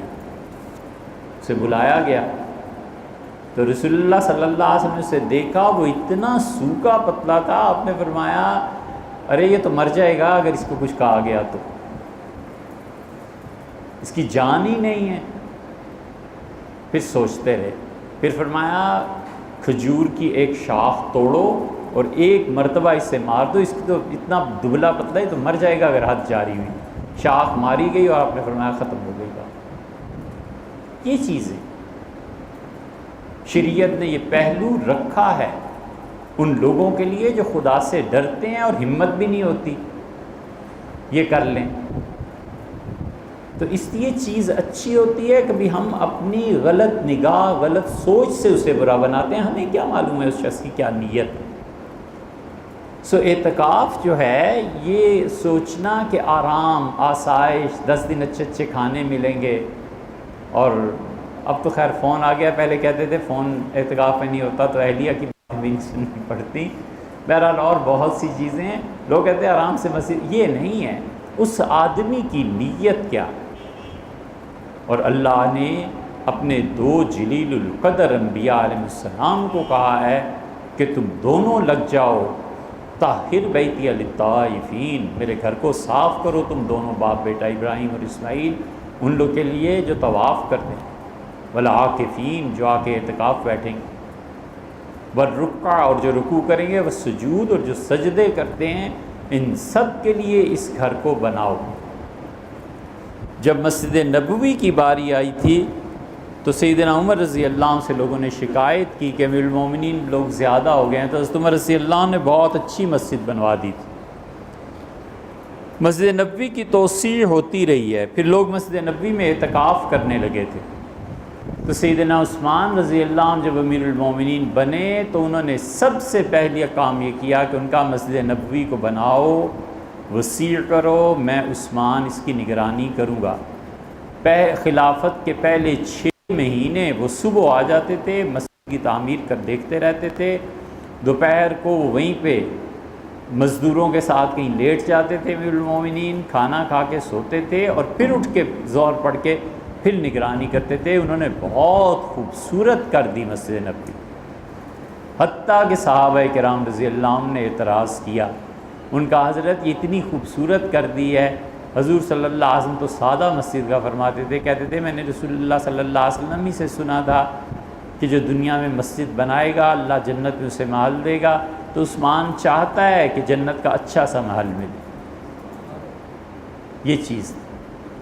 پھر عمر بن عبدالعزیز کے دور میں اعتکاف والے بہت ہو گئے تھے، لیکن عمر بن عبدالعزیز رحمۃ اللہ علیہ کا اپنا ایک سوچ کا انداز تھا، اپنے نانا سیدنا عمر رضی اللہ عنہ جیسا. تو انہیں خط لکھا گیا کہ ہم مسجد کو وسیع کر دیں. تو ستون یہ جو ہوتا ہے نا، یہ ستون تو اصل میں پرشین ورڈ ہے نا، عربی میں ستون توئے سے لکھتے ہیں، تے سے نہیں. اساتین، پلرز. تو انہوں نے جواب میں لکھا کہ تم اساتین، ستونوں کو سونا چڑھانے کی بات کرتے ہو، مجھے ان اساتین سے زیادہ امت کے مساکین کی فکر ہے. میں یہ پیسہ عام لوگوں میں خرچ کر رہا ہوں.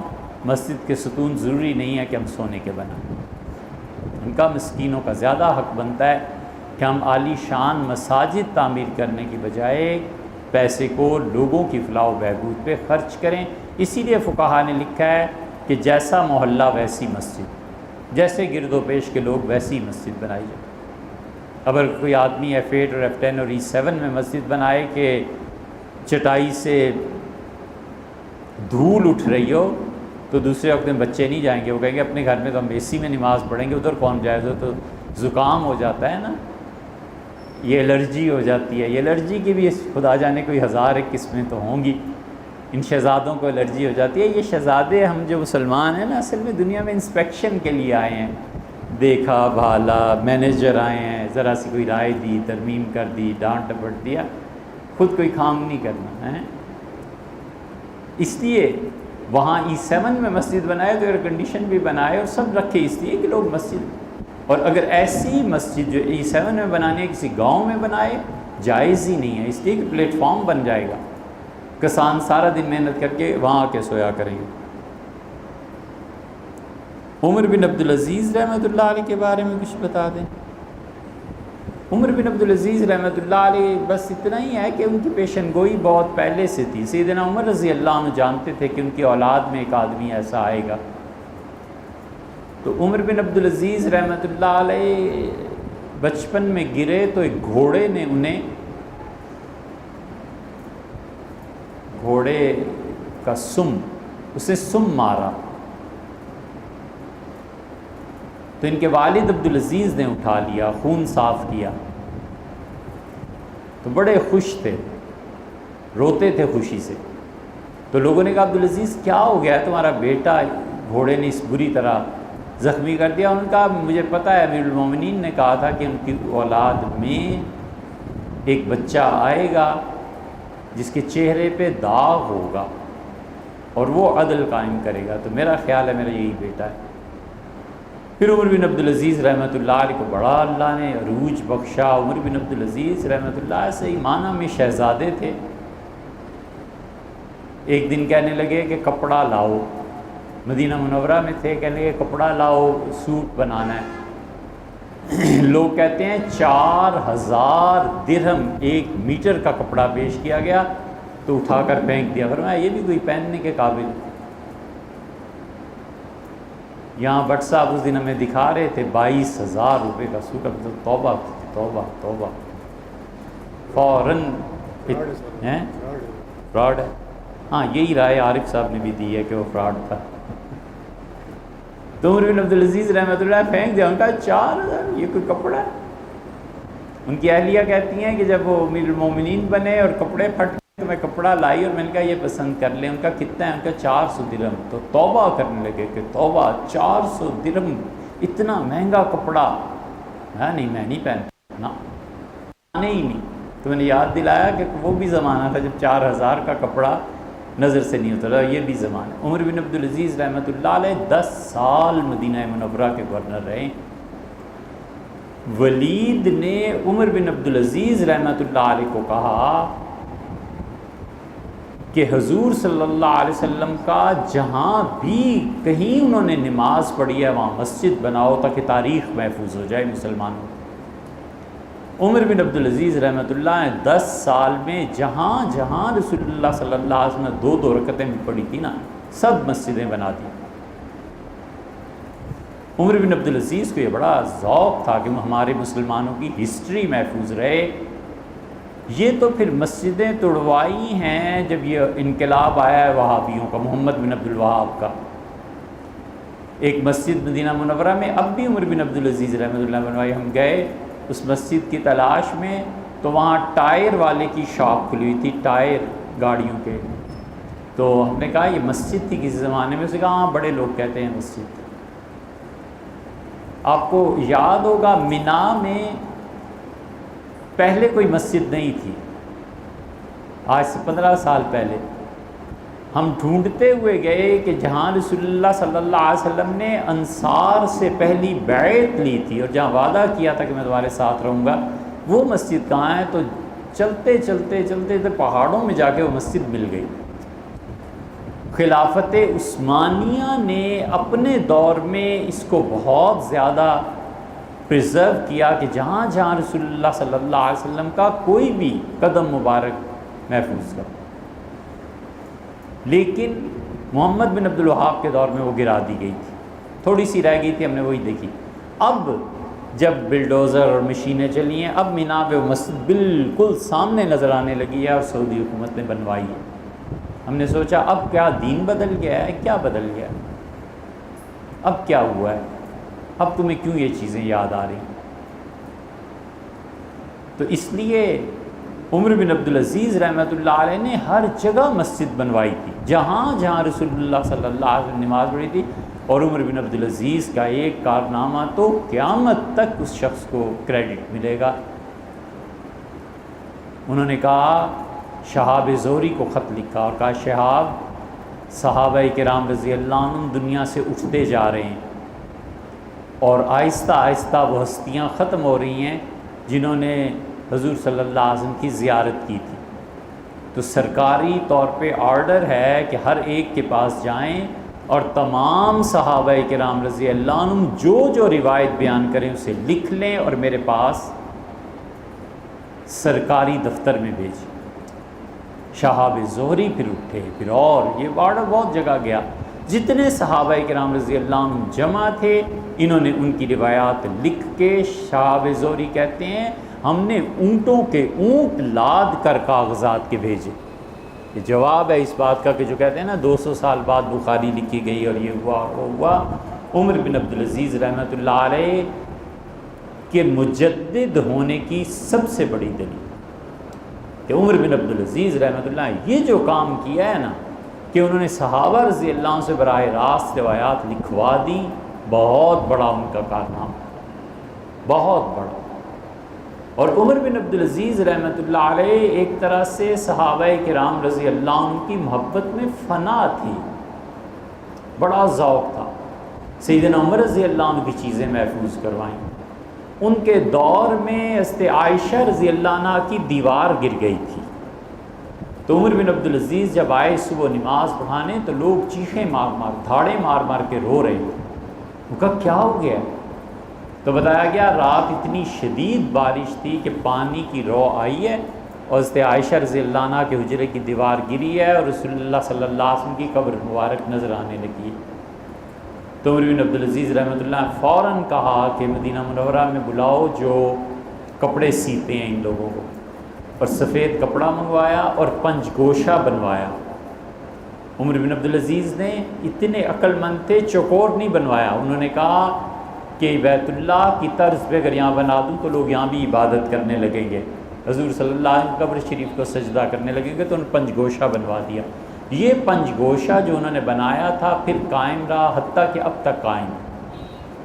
اس پنج گوشے میں حضرت عمر، ابو بکر، حضور صلی اللہ علیہ وسلم کی قبر ہے، اور بعض روایات میں صاحبزادی فاطمہ صاحبہ رضی اللہ عنہ کی قبر بھی یہی ہے. اور یہیں پہ ایک جگہ باقی ہے جس پہ حضرت عائشہ رضی اللہ عنہ سے اصرار کیا گیا تھا کہ آپ کو یہاں تدفین کریں.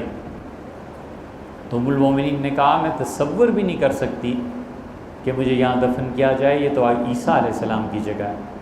پھر لوگوں نے اصرار کیا اس جگہ کے متعلق کہ عمر بن عبدالعزیز کو دفن کیا جائے گا. تو انہوں نے سن لی یہ بات اپنی وفات کے مرض میں، تو ممبر پہ بیٹھ کے فرمایا کہ اللہ جہنم کے علاوہ دنیا کی سب سے بڑی رسوائی اور آخرت کا سب سے بڑا عذاب مجھے دے اگر میرے تصور میں بھی کبھی آیا ہو کہ میں رسول اللہ صلی اللہ علیہ وسلم کے پہلو میں جگہ پاؤں.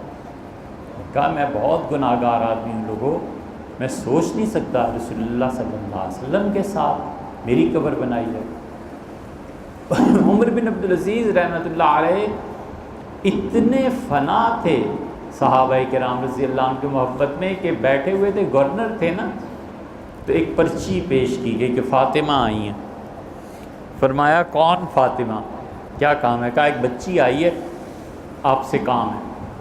تو عمر بن عبدالعزیز رحمۃ اللہ علیہ نے بھیجو. جب وہاں داخل ہوئی تو عمر کھڑے ہو گئے. جب پڑھا اس سے کہ فاطمہ بنت زین العابدین، تو بڑی محبت سے ملے اور کہا میری بیٹی حسین کی پوتی، حضور صلی اللہ علیہ وسلم کی پڑپوتی، میری بیٹی بتائے کام کیا. یہ جتنے لوگ سادات کے ساتھ نیکی کرتے ہیں نا، قیامت تک یہ کوئی معمولی چیز نہیں ہے. نبی کریم صلی اللہ علیہ وسلم نے فرمایا لوگوں عبد المطلب کی اولاد کے ساتھ جو بھی اچھائی کرے گا قیامت میں ذمہ دار ہوں، تمہیں بدلہ دے دوں گا. اس لیے یہ سید جو ہے نا یہ خود چماروں جیسی حرکتیں نہ کریں اور یہ خود نہ گریں، ان کا بڑا مقام ہے۔ حضور صلی اللہ علیہ وسلم عبد المطلب کی اولاد کے ساتھ جس نے نیکی کی، عبد المطلب کی اولاد میں جعفری ہیں، عباسی ہیں، ہاشمی ہیں، سید، چاروں نسلیں، اور زبیری ہیں، یہ سب نسلیں حضرت عبد المطلب کی ہیں۔ اور آپ نے فرمایا جس نے ان کے کسی بچے کے ساتھ بھی نیکی کی، قیامت میں اس کا بدلہ دوں گا۔ عمر بن عبدالعزیز رحمۃ اللہ علیہ کام کیا، چھوڑنے گئے، حتیٰ کہ یہ بچی نظروں سے اوجھل ہو گئی تو عمر بن عبدالعزیز واپس ہوئے اور کہا بیٹے آئندہ کبھی نہیں آنا، آپ بس مجھے کہلوا دیا کریں، کام ہو جائے گا۔ تو کسی نے پوچھا کہ آپ اتنی کھڑے ہیں، آپ کا بڑا عہدہ ہے، گورنر ہیں، کیا؟ تو فرمایا چھوڑو اس بات کو، میں سوچتا رہا اس بچی کے جاتے ہوئے کہ اگر اس کی دادی فاطمہ رضی اللہ عنہا زندہ ہوتی اور مجھے دیکھتی کہ میں نے ان کی بیٹی کے ساتھ کیا سلوک کیا، کتنی خوش ہوتی۔ تو عمر بن عبدالعزیز رحمۃ اللہ علیہ کا بڑا مقام تھا، جنت کی بشارت انہیں دی گئی، فرشتوں نے خواب میں جنت کی بشارت دی ان کے وفات سے پہلے۔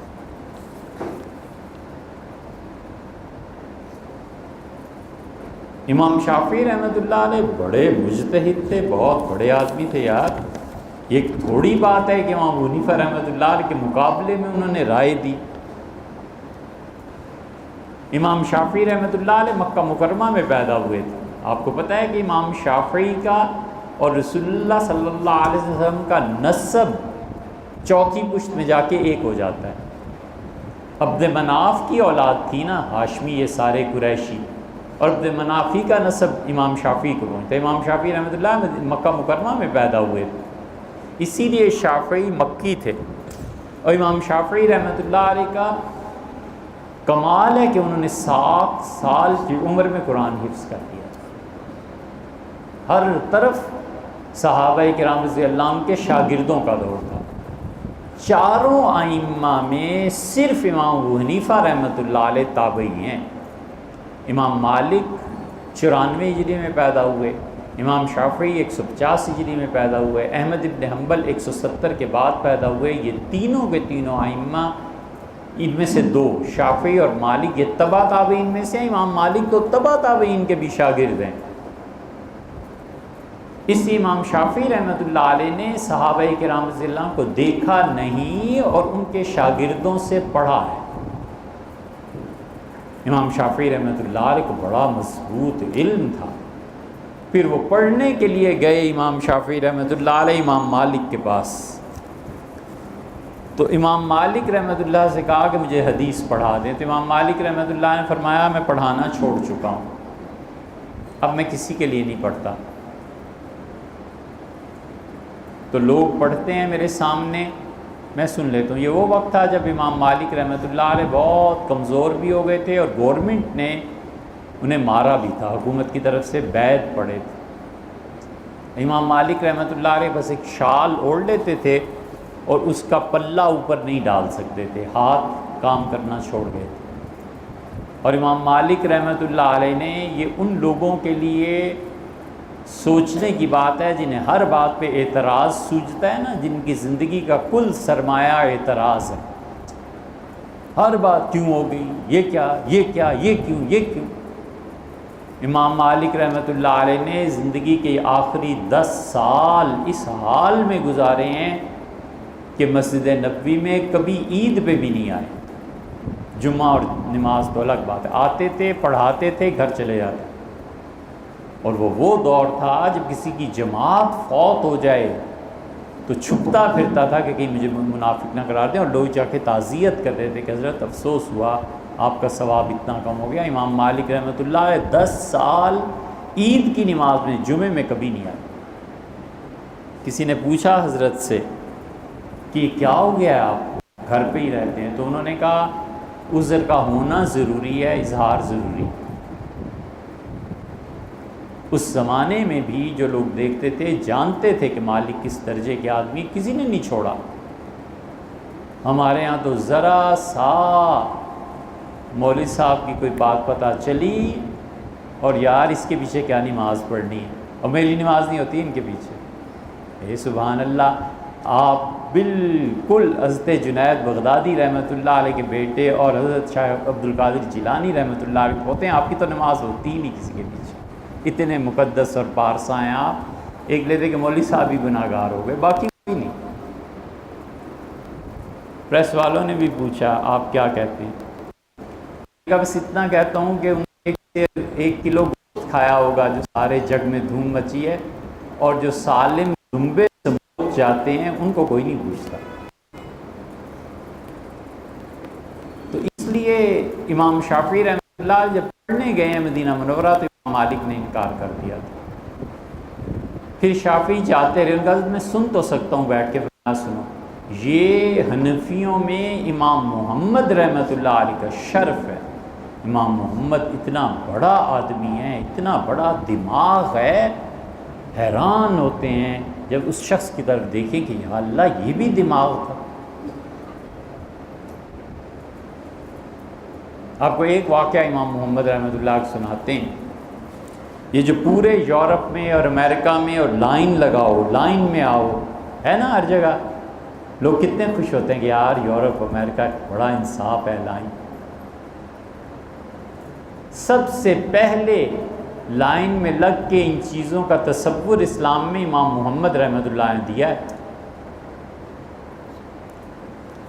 اور لائے کہاں سے؟ دماغ سوچیے، یہ فقیہ کا دماغ ہے، یہ قانون دان وکیل ہے نا، اس کا دماغ دیکھو کیسا چلتا ہے۔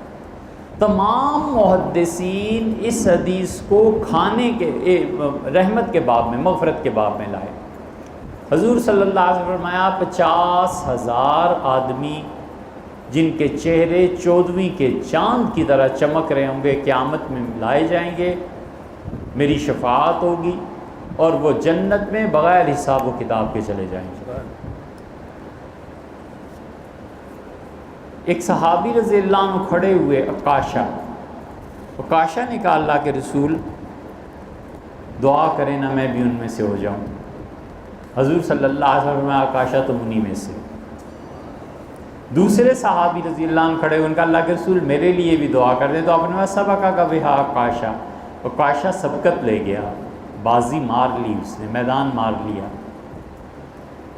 یہ حدیث سارے محدثین امام بخاری تک لائے ہیں، اور تو اس حدیث سے امام محمد رحمۃ اللہ علیہ کے سامنے مسئلہ پیش ہوا کہ حضرت گورنمنٹ کی بھی فائلز آتی ہیں صبح صبح عدالت میں، پبلک اپنے مقدمے لے کے آتی ہے، تاجر اپنے مقدمے لے کے آتے ہیں، اور جو گورنمنٹ کے آفیسرز ہیں ان کے مقدمے الگ الگ چیزیں آتی ہیں، تو کیا کریں؟ انہوں نے اس حدیث کو سنایا اور انہوں نے کہا اس حدیث سے پتہ چلتا ہے کہ حضور صلی اللہ علیہ وسلم نے باری مقرر کر دی تھی کہ جو پہلے ہے وہ پہلے، انہوں نے کہا الاول فالاول، فرسٹ کم فرسٹ۔ انہوں نے اس حدیث سے یہ تصور پیش کیا جو مسلمانوں میں ہمیشہ قاضیوں کے دور میں چلتا رہا کہ جو پہلے فائل آئی ہے اس کا مقدمہ سب سے پہلے سنیں۔ اس حدیث سے کوئی سوچ سکتا ہے کہ لائن کا تصور یہ امام محمد نے دیا ہے، اور اس بات کو خصاف کی شرح میں ابن ماجہ نے لکھا ہے۔ ابن ماجہ یہ پوری فیملی ہے، صدر الشہید، صدر السعید، صدر الصدور، یہ حنفی فقہا کے جتنی کیٹیگریز ہیں نا، یہ بلخ کے رہنے والے تھے، یہ سارے ابن ماجہ کی فیملی ہے، بہت بڑی، بڑے بڑے فقیہ۔ امام محمد رحمۃ اللہ علیہ گئے تھے پڑھنے امام مالک سے، امام مالک نے 700 احادیث اپنی مبارک زبان سے سنائی ہیں، بڑا درجہ تھا امام محمد۔ امام شافعی نے کیا کیا؟ بیٹھ گئے اور ایسے ایسے کرتے تھے۔ امام مالک رحمۃ اللہ نے دیکھا، فرمایا لڑکے کیا کرتے ہو؟ تو ایک تنکا تھا ہاتھ میں اور تھوک ایسے لکھتے تھے۔ امام مالک ناراض ہوئے، فرمایا حدیث میں پڑھا رہا ہوں اور تم سن رہا ہوں اور تم یہ حرکت کرتے ہو۔ پھر بلایا تو امام شافعی رحمۃ اللہ نے فرمایا حضرت والدہ ہیں اور میں یتیم بچہ ہوں، اور اپنی ماں کو مارکیٹ میں جو لوگ پھل پھینک جاتے ہیں گندے سمجھ کے وہ لا کے دیتا ہوں اور ہمارا گزر بسر ایسے ہے.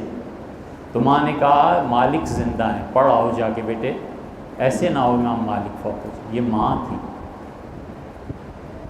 امام مالک رحمۃ اللہ علیہ نے پھر انہیں بہت پیسہ دیا، حتیٰ کہ امام شافعی کہتے ہیں جب میں چلا مدینہ سے تو امام مالک رحمۃ اللہ علیہ نے میرے گھوڑے پہ مشکیزیں بندھوائے، مشکیں جیسے پانی کی.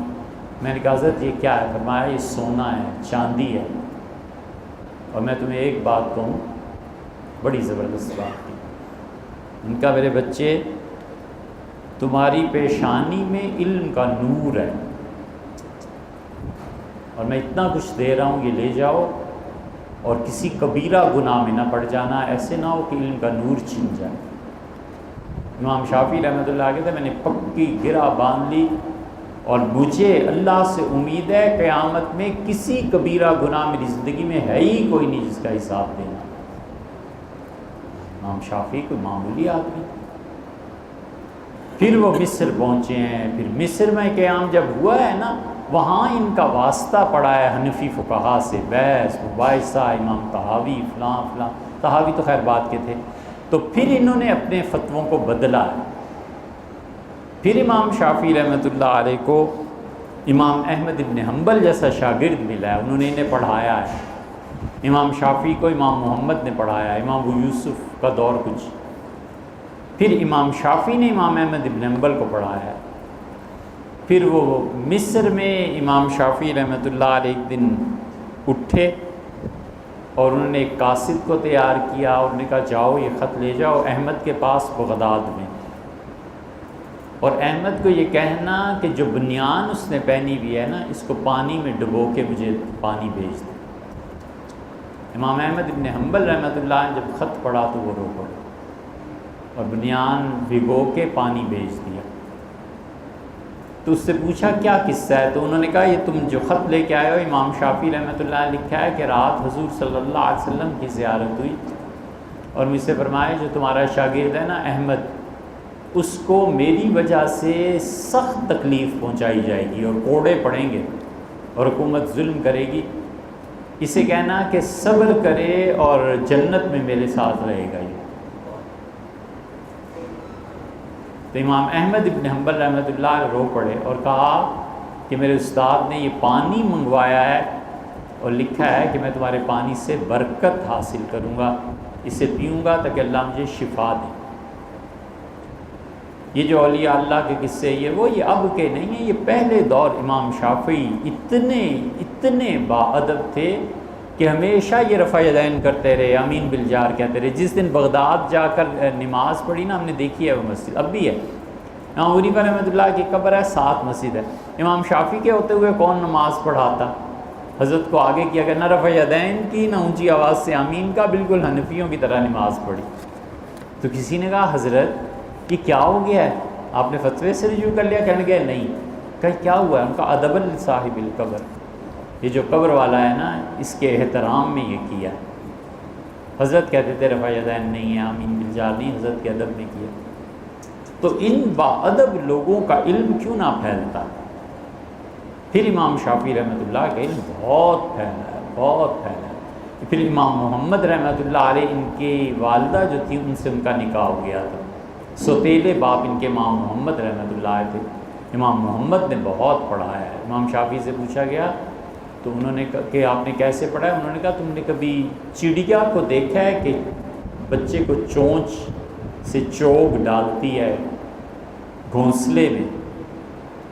اس نے کہا جی، جانور پرندے ایسے پلتے ہیں. انہوں نے کہا اس طرح امام محمد نے علم میرے منہ میں ڈالا ہے. بہت بڑے لوگ. اچھا بھائی، میاں بیوی کا جھگڑا ہوا، روٹ کے والدہ صاحبہ کے گھر تشریف لے گئیں. ماں کے اصرار کے بعد، ارے یہ اصرار سین سے کب سے ہوا ہے؟ کل کو سواد کو سواد سے لکھنا شروع کریں گے. آج کل سب کچھ جائز ہے.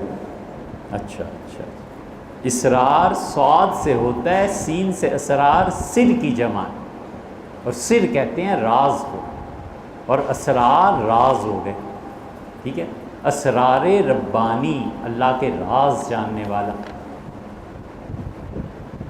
ماں کے اسرار کے بعد، یا اسرار سے مراد ہے کہ والدہ اور بیٹی کے درمیان کچھ خفیہ گفتگو ہوئی، یہ بھی تو مطلب ہو سکتا ہے۔ اچھا صاحب آگے چلیے، دونوں کے درمیان فون پہ طلاق کا مطالبہ کیا، لڑکے نے غصے میں آ کے فون پر 3 طلاقیں دے دی، اس کا کوئی گواہ نہیں آیا۔ انا للہ و انا الیہ راجعون۔ طلاق تو بھائی ہو گئی، مدعی کون ہے یہ دیکھنا ہے۔ لڑکا اگر خود کہتا ہے کہ میں نے 3 طلاقیں دی، گواہ کی صورت دیں۔